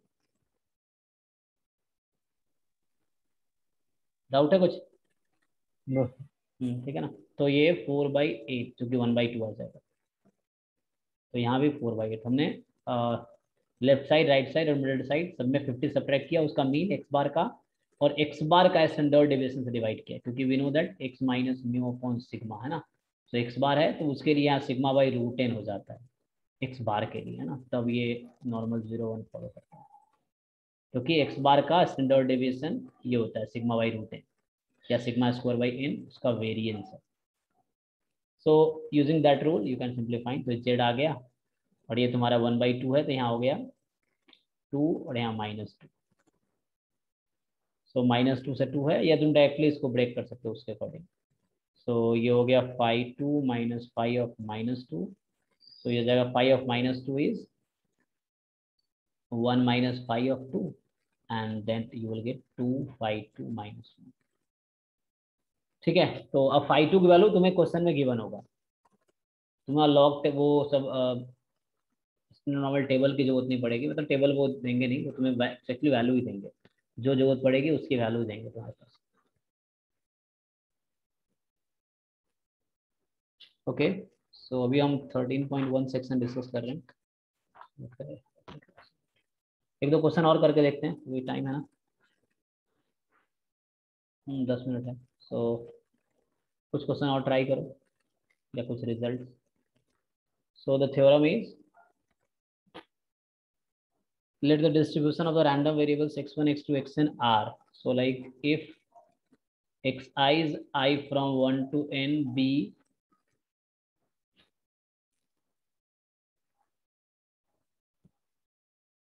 यह है chi square with degree of freedom तुम्हारा, मैं साथ में आगे लिखता हूँ, डिग्री ऑफ फ्रीडम है आर आई, ठीक है, i from 1 to n, like x1 has distribution chi square r1, x2 has chi square r2 and so on. So question is respectively, ठीक है, एंड दे आर इंडिपेंडेंट, मान लो, call it independent.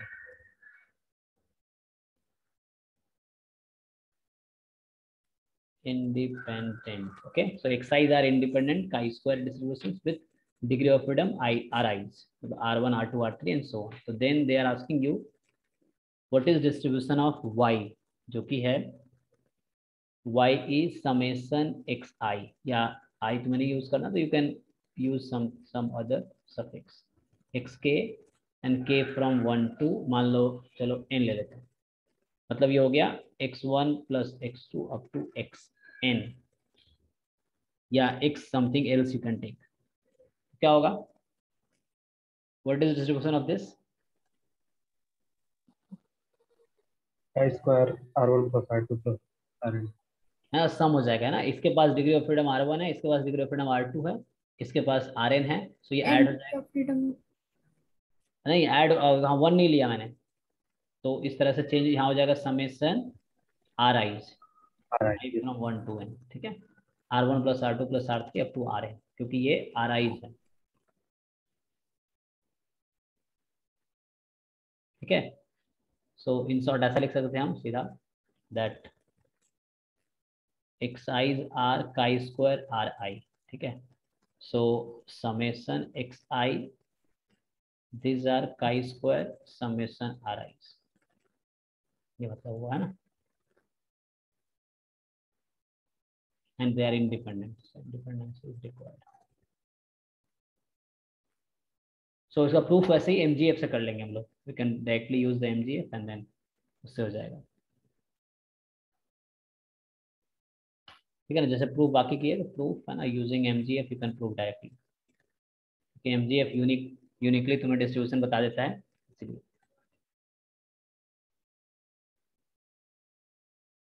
ठीक है ना। तो अगर तुम करना चाहो तो वही बात है, xi का समेशन है, मतलब x1 x2 xn है और इंडिपेंडेंट है, तो ये वही बात हो गया, x1 का mgf,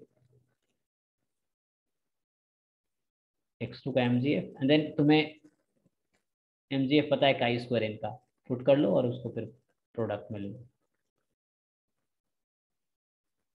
ओके, एंड देन तुम्हें डिस्ट्रीब्यूशन दिख जाएगा।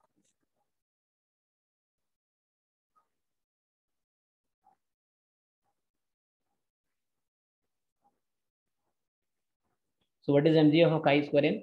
सो बताओ, किसी एक अगर काई square with in degree of freedom है या r1 डिग्री ऑफ फ्रीडम है, तो व्हाट इज द mgf?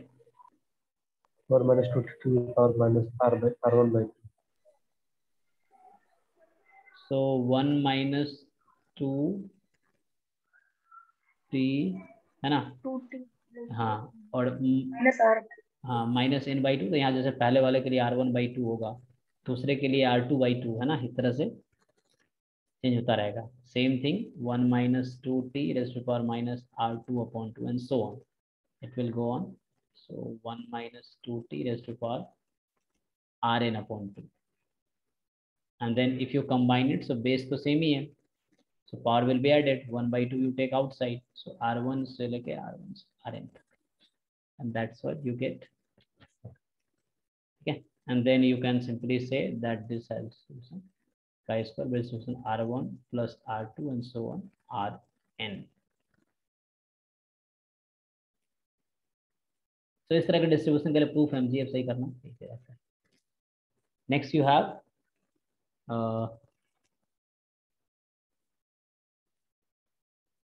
ये वही चीज़ है, जैसे मान लो इसमें बोला है कि अभी अगर बोल जैसे ये है xi है normal mu sigma square fix कर दिया, ठीक है। सो जो तुम्हारा xi स्क्वायर होगा this you all know this will be 0 1, जिसको तुम zi भी बोल सकते हो ना। सो xi you can say zi xi square को। Sir, xi square chi square 1 Oh, होगा ना? sorry, one minute, what I want to do right.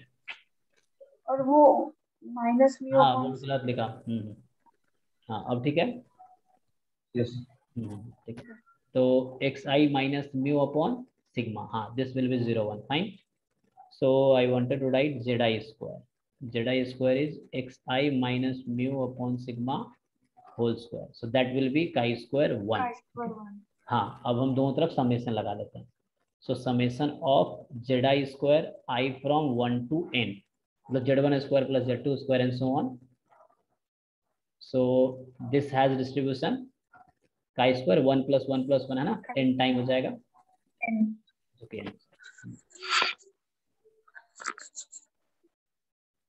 ठीक है, दिस विल बी यूज्ड।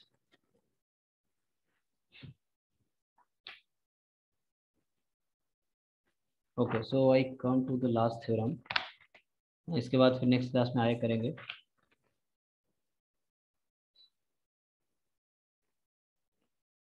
तो यू हैव द रिजल्ट, तो अभी के लिए लास्ट थ्योरम है।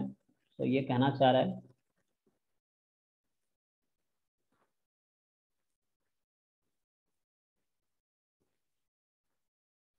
you have a random sample of size n, ठीक है।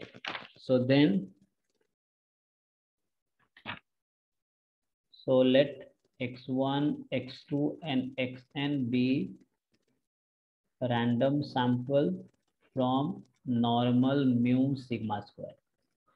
So we all know x bar, I repeat, it's a summation xi I from 1 to n, and we all know sigma square 1 by n minus 1 summation capital xi minus x bar a whole square I from 1 to n.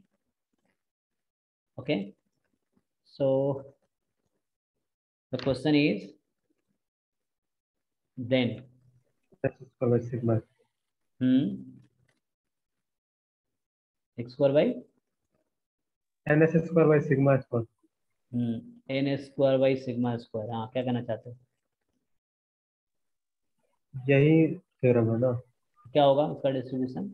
chi square with n minus 1 hmm chi square with n minus 1 degree of n होगा या n minus 1 Sir, होगा? वो n minus 1 square upon sigma square. तो first Follows theorem chi square n minus 1.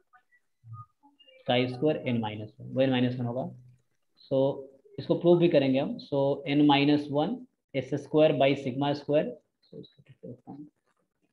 so n minus 1 time s square by sigma square has the distribution chi square n minus 1. And second thing we have that x bar and s square, these are क्या होगा, independent या dependent? Independent Independent and identical. Independent नहीं, identical नहीं, independent, they are only independent ना।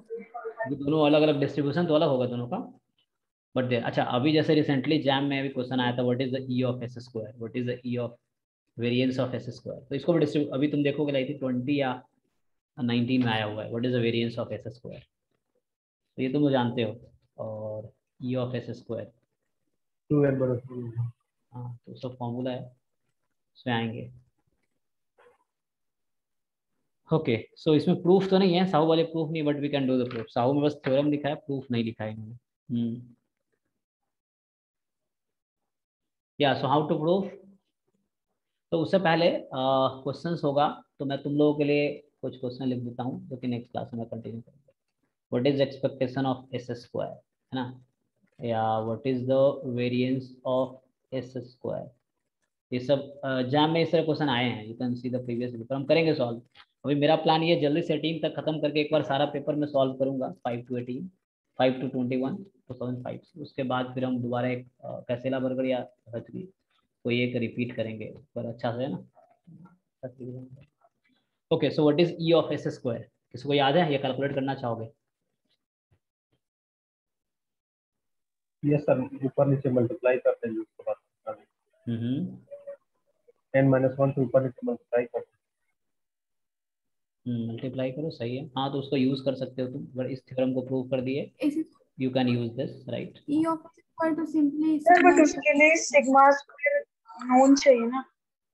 हाँ, sigma square तुम्हें known होगा, यहाँ म्यू सिग्मा स्क्वायर दिया हमने, तो mu sigma square is known and x bar in S square, वो उस तरह से तुम वो कर रहे हो सर म्यू। तो वो sigma square it will be constant only ना।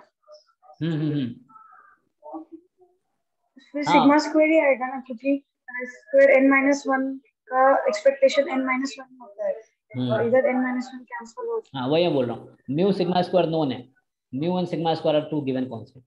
सो लाइक ई ऑफ, यहाँ से अगर देखोगे तो n-1 S square by sigma square. अब तुम लोगों को पता होगा काई स्क्वायर n है तो उसका मीन जो होता है n होता है, काई स्क्वायर n-1 है तो उसका मीन n-1 होगा, तो इसका मीन लिया हमने n-1 है। अब तुम मीन वाली प्रॉपर्टी यूज करोगे, सो यहाँ से तुम्हें मिलेगा, क्या आ जाएगा, ई of S square is n-1 बाहर कर सकते हो, कैंसिल हो गया, सिग्मा स्क्वायर भी बाहर कर सकते हो, तो यहाँ से ये आ गया, तो ये तो इजी है। हाँ, how to find variance of S square, तो ये भी इजी है, फिर तो इसी को यूज कर लो, इसी थ्योरम को, है ना। इसी में तुम वेरिएंस लगा दो, अब इसी में तुम क्या करो, वेरिएंस लगा दो दोनों तरफ।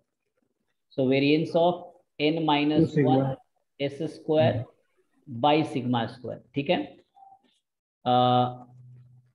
n तुम्हें मतलब नोन होगा, सिग्मा स्क्वायर भी नोन है, मीन भी नोन है अभी। सो उस केस में so what is variance of chi square n, 2n, तो यहाँ पे 2n-1, काई स्क्वायर n का वेरिएंस 2n होता है, तो काई स्क्वायर n-1 का वेरिएंस होगा 2 टाइम n-1, फाइन। तो यहाँ से अब वेरिएंस में क्या होता है, जब नंबर को बाहर करते हो तो स्क्वायर 1 के बाहर होता है, तो यहाँ क्या होगा, n-1 स्क्वायर 1 के बाहर होगा, सिग्मा स्क्वायर सिग्मा 4 1 के बाहर होगा, और बचेगा वेरिएंस ऑफ एस स्क्वायर, और यहाँ एज इट इज है 2 इंटू n-1। तो यहाँ से वेरिएंस ऑफ एस स्क्वायर, हाँ, 2 sigma raise to power 4 upon n-4 cancel हो जाएगा, ठीक है ना। तो पावर 4 है, तो 2 sigma raise to power 4 upon एक n-1 कट गया, तो ये आ गया। तो ये एग्जाम में एक क्वेश्चन डायरेक्ट आया हुआ है, इफ यू सी, अभी पेपर करेंगे तो ये सब मिलेगा अभी, 2 sigma raise to power 4 upon n-1, इस तरीके से। ओके, और क्या है, तो इन लास्ट दोनों हमने प्रूव कर लिया, पहले वाले एक यूज करके, मतलब प्रूव ही कर दिया मैंने तुम लोगों ने, ना, इससे यूज करके लास्ट दोनों प्रूव हो गया। Question is how to prove X bar and S square are independent. अच्छा, उसके लिए अगर तुमसे मैं पूछूं, देखो यहाँ से मैं फर्स्ट वाला भी प्रूव कर देता हूँ, इजी है। So just you have to make it standardize करना है तुम्हें, जैसे ना X I's you have normal mu sigma square, ठीक है ना। अगर पूछूं एक्स आईज क्या है, नॉर्मल म्यू सिग्मा स्क्वायर, और एक्स बार क्या है, ये तुम्हें पता है, नॉर्मल क्या होता है, mu sigma square by n. Okay, अब मैं बात करूंगा एक्स आई माइनस एक्स बार की, सॉरी एक्स आई माइनस एक्स बार की। So what is x I minus x bar, mu minus x bar क्या होगा, मीन, मीन 0, हाँ, और variance sigma square plus sigma square by sigma square plus 1 by n square, हाँ मतलब sorry simple add हो जाएगा, तो सिग्मा स्क्वायर बाई एन, ये variance of x i plus variance of x bar, क्योंकि plus हो जाएगा और मैंने इंडिपेंडेंट दिया है, हाँ सैंपल है तो आइडेंटिकली डिस्ट्रीब्यूटेड, ठीक है। So it is random sample, so IID है एक्साइज। तो यहाँ से एक्स आई का वेरिएंस क्या सिग्मा स्क्वायर था, और प्लस में फिर एक्स आई एक्स बार का जो वेरिएंस है वो सिग्मा स्क्वायर बाई एन है। ओके, तो यहाँ से मैं क्या बोलना चाहता हूँ, तो उसको रीराइट करूँ अगर मैं, क्या मिलेगा, या मुझे मेनली इंटरेस्ट इसका मीन और वेरिएंस में था, मैंने ऐसा लिख दिया है। सो एक्स आई माइनस एक्स बार, और इसका मीन कितना है 0 अपॉन इसका स्टैंडर्ड डेविएशन कितना होगा, मतलब इसको तुम अगर ठीक से लिखते तो ये होता है 0 1 + 1/n, जो कि n + 1/n सिग्मा स्क्वायर, यही ना, यहाँ होगा √n + 1/n सिग्मा। ओके, तो इसका ये इसका डिस्ट्रीब्यूशन क्या आ जाएगा, नॉर्मल 0 1। और हमें यहाँ पे क्या चाहिए, देखो हमें यहाँ तक पहुँचना है, मैं फर्स्ट ए पार्ट प्रूव करना चाह रहा हूँ, ठीक है जी। तो हमें ये चाहिए n-1 s² / सिग्मा स्क्वायर, मैं वैसा बनाना चाह रहा हूँ। ओके, अब देखो क्या करते हैं, तो इसका स्क्वायर कर देते हैं, चलो z²। तो z² कर दोगे तो क्या होगा, x1 minus x bar square। X आई माइनस एक्स बार का होल स्क्वायर, और नीचे आ जाएगा n + 1 upon n sigma square, and इसका डिस्ट्रीब्यूशन क्या है,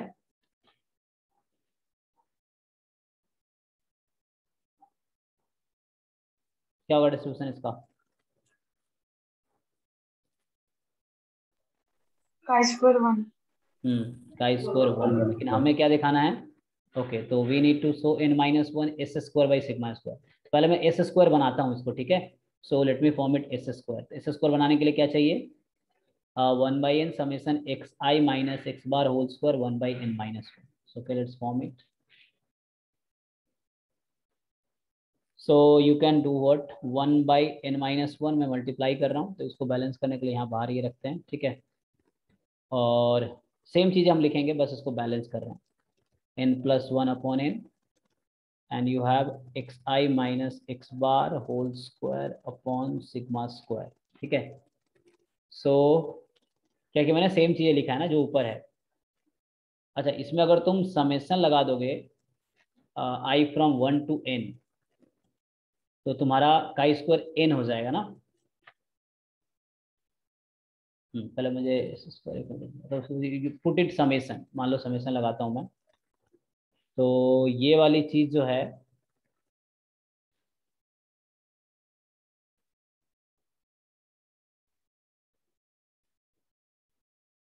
हाँ n-1 s², पहले s² तो बनाओ, तो s² के लिए हमें समेशन लेना पड़ेगा ना, 1/n, हाँ we have to take the summation over i from 1 to n। चलो पहले समेशन लगा देते हैं, समेशन लगाएंगे तो क्या होगा, if you take the summation, तो इसको keep as it is n-1 n + 1 and 1/n-1, if you take summation x I minus x bar का whole square i from 1 to n। Okay, and sigma square upon में कोई दिक्कत नहीं है।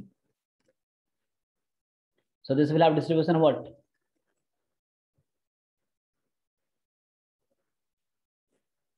क्या distribution, chi² with n degree of freedom है, ठीक है। n-, हमें तो n-1 बनाना है, तो ट्राई करते हैं, देखते हैं। So what we can do, अब इसको फॉर्म में लिखोगे तो क्या बचेगा, n × n-1/n + 1।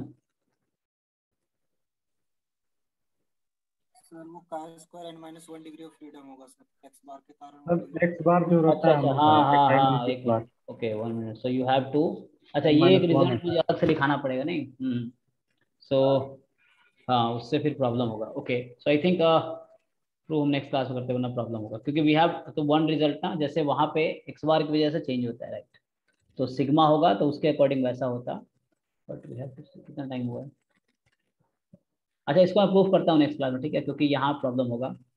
सो अच्छा, ऐसे दो हमने प्रूव ओके किए हैं, so you we have to this to you also try, तो ए और बी तुम ट्राई करना, ठीक है, वो n-1 ही होगा, बाद में चेंज हो जाएगा। So you try this to part A and B, और बाकी ये दो हमने देख लिया यहाँ पे कैसे करना है। सो नेक्स्ट क्लास में इसको करता हूँ, तो इसको अभी है ना, इसको आगे नेक्स्ट क्लास में इसको कंटिन्यू करेंगे इसके आगे इसको। तो अभी तुम लोग भी घर पे you can see the 13.1 portion मैंने अभी कवर किया है। सो 13.2 से मैं आगे कंटिन्यू करूंगा, लेकिन इसको ट्राई करना, यू ट्राई दिस टू, और इसका अप्रोच साहू में नहीं है, तो तुम्हें कोई और बुक में देखना पड़ेगा। में रिवर्स से हम लोग कर सकते हैं, इजीली हो जाएगा। यहाँ पे ए सी स्क्वायर की जगह पुट कर देंगे 1/n-1 summation x i - x bar का वैल्यू। यहाँ से n-1 और n-1 दोनों कैंसिल आउट हो जाता, सिर्फ बच जाएगा summation x i - x bar का whole square divide by sigma square.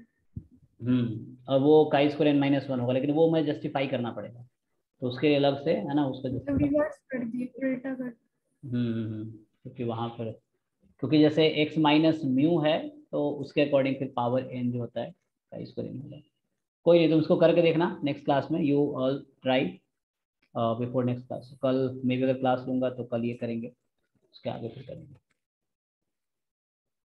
ठीक है। ये मैं भेज दूंगा पीडीएफ, तुम लोग ये ट्राई करना। सर एक टर्म क्लियर कर दीजिए ना सर, जैसे बाइवेरिएट का कंडीशन आएगा z greater than 2, probability of z greater than 2, तो सिंपल वाला में तो 1 - 5 को लिख सकते हैं, लेकिन ये बाइवेरिएट का केस में क्या लिखेंगे? अच्छा, मतलब उसमें Z1 Z2 दोनों हैं, ऐसा कह रहे हो? Bivariate normal distribution sir. हाँ अच्छा, तो उसमें फिर ब्रेक करना पड़ेगा, तुम्हें उसको देखना पड़ेगा। कोई क्वेश्चन है वैसा? हाँ सर है, फिर ग्रुप में जैसे भेजे हुए हैं क्वेश्चन।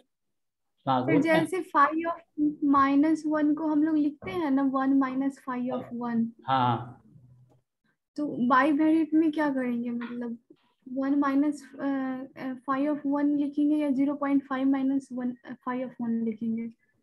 लेकिन वो तो फिर मतलब वो तो सिंगल रैंडम वेरिएबल है ना, फाई डिफाइन किया हुआ है, डबल में थोड़ी है। उसके लिए मुझे देखना पड़ेगा। तुम भेजो लिख के क्वेश्चन क्या है, then I will think, then फिर गलती हो सकती है। तुम क्वेश्चन लिख के भेजना जो भी है, तुम लिख के भेजो, then I will see that, ठीक है। जिसका भी डाउट है अंकित, तुम्हारा या जिसका भी है। हाँ सर ग्रुप में क्वेश्चन भेजे हुए हैं, बता दीजिएगा ये।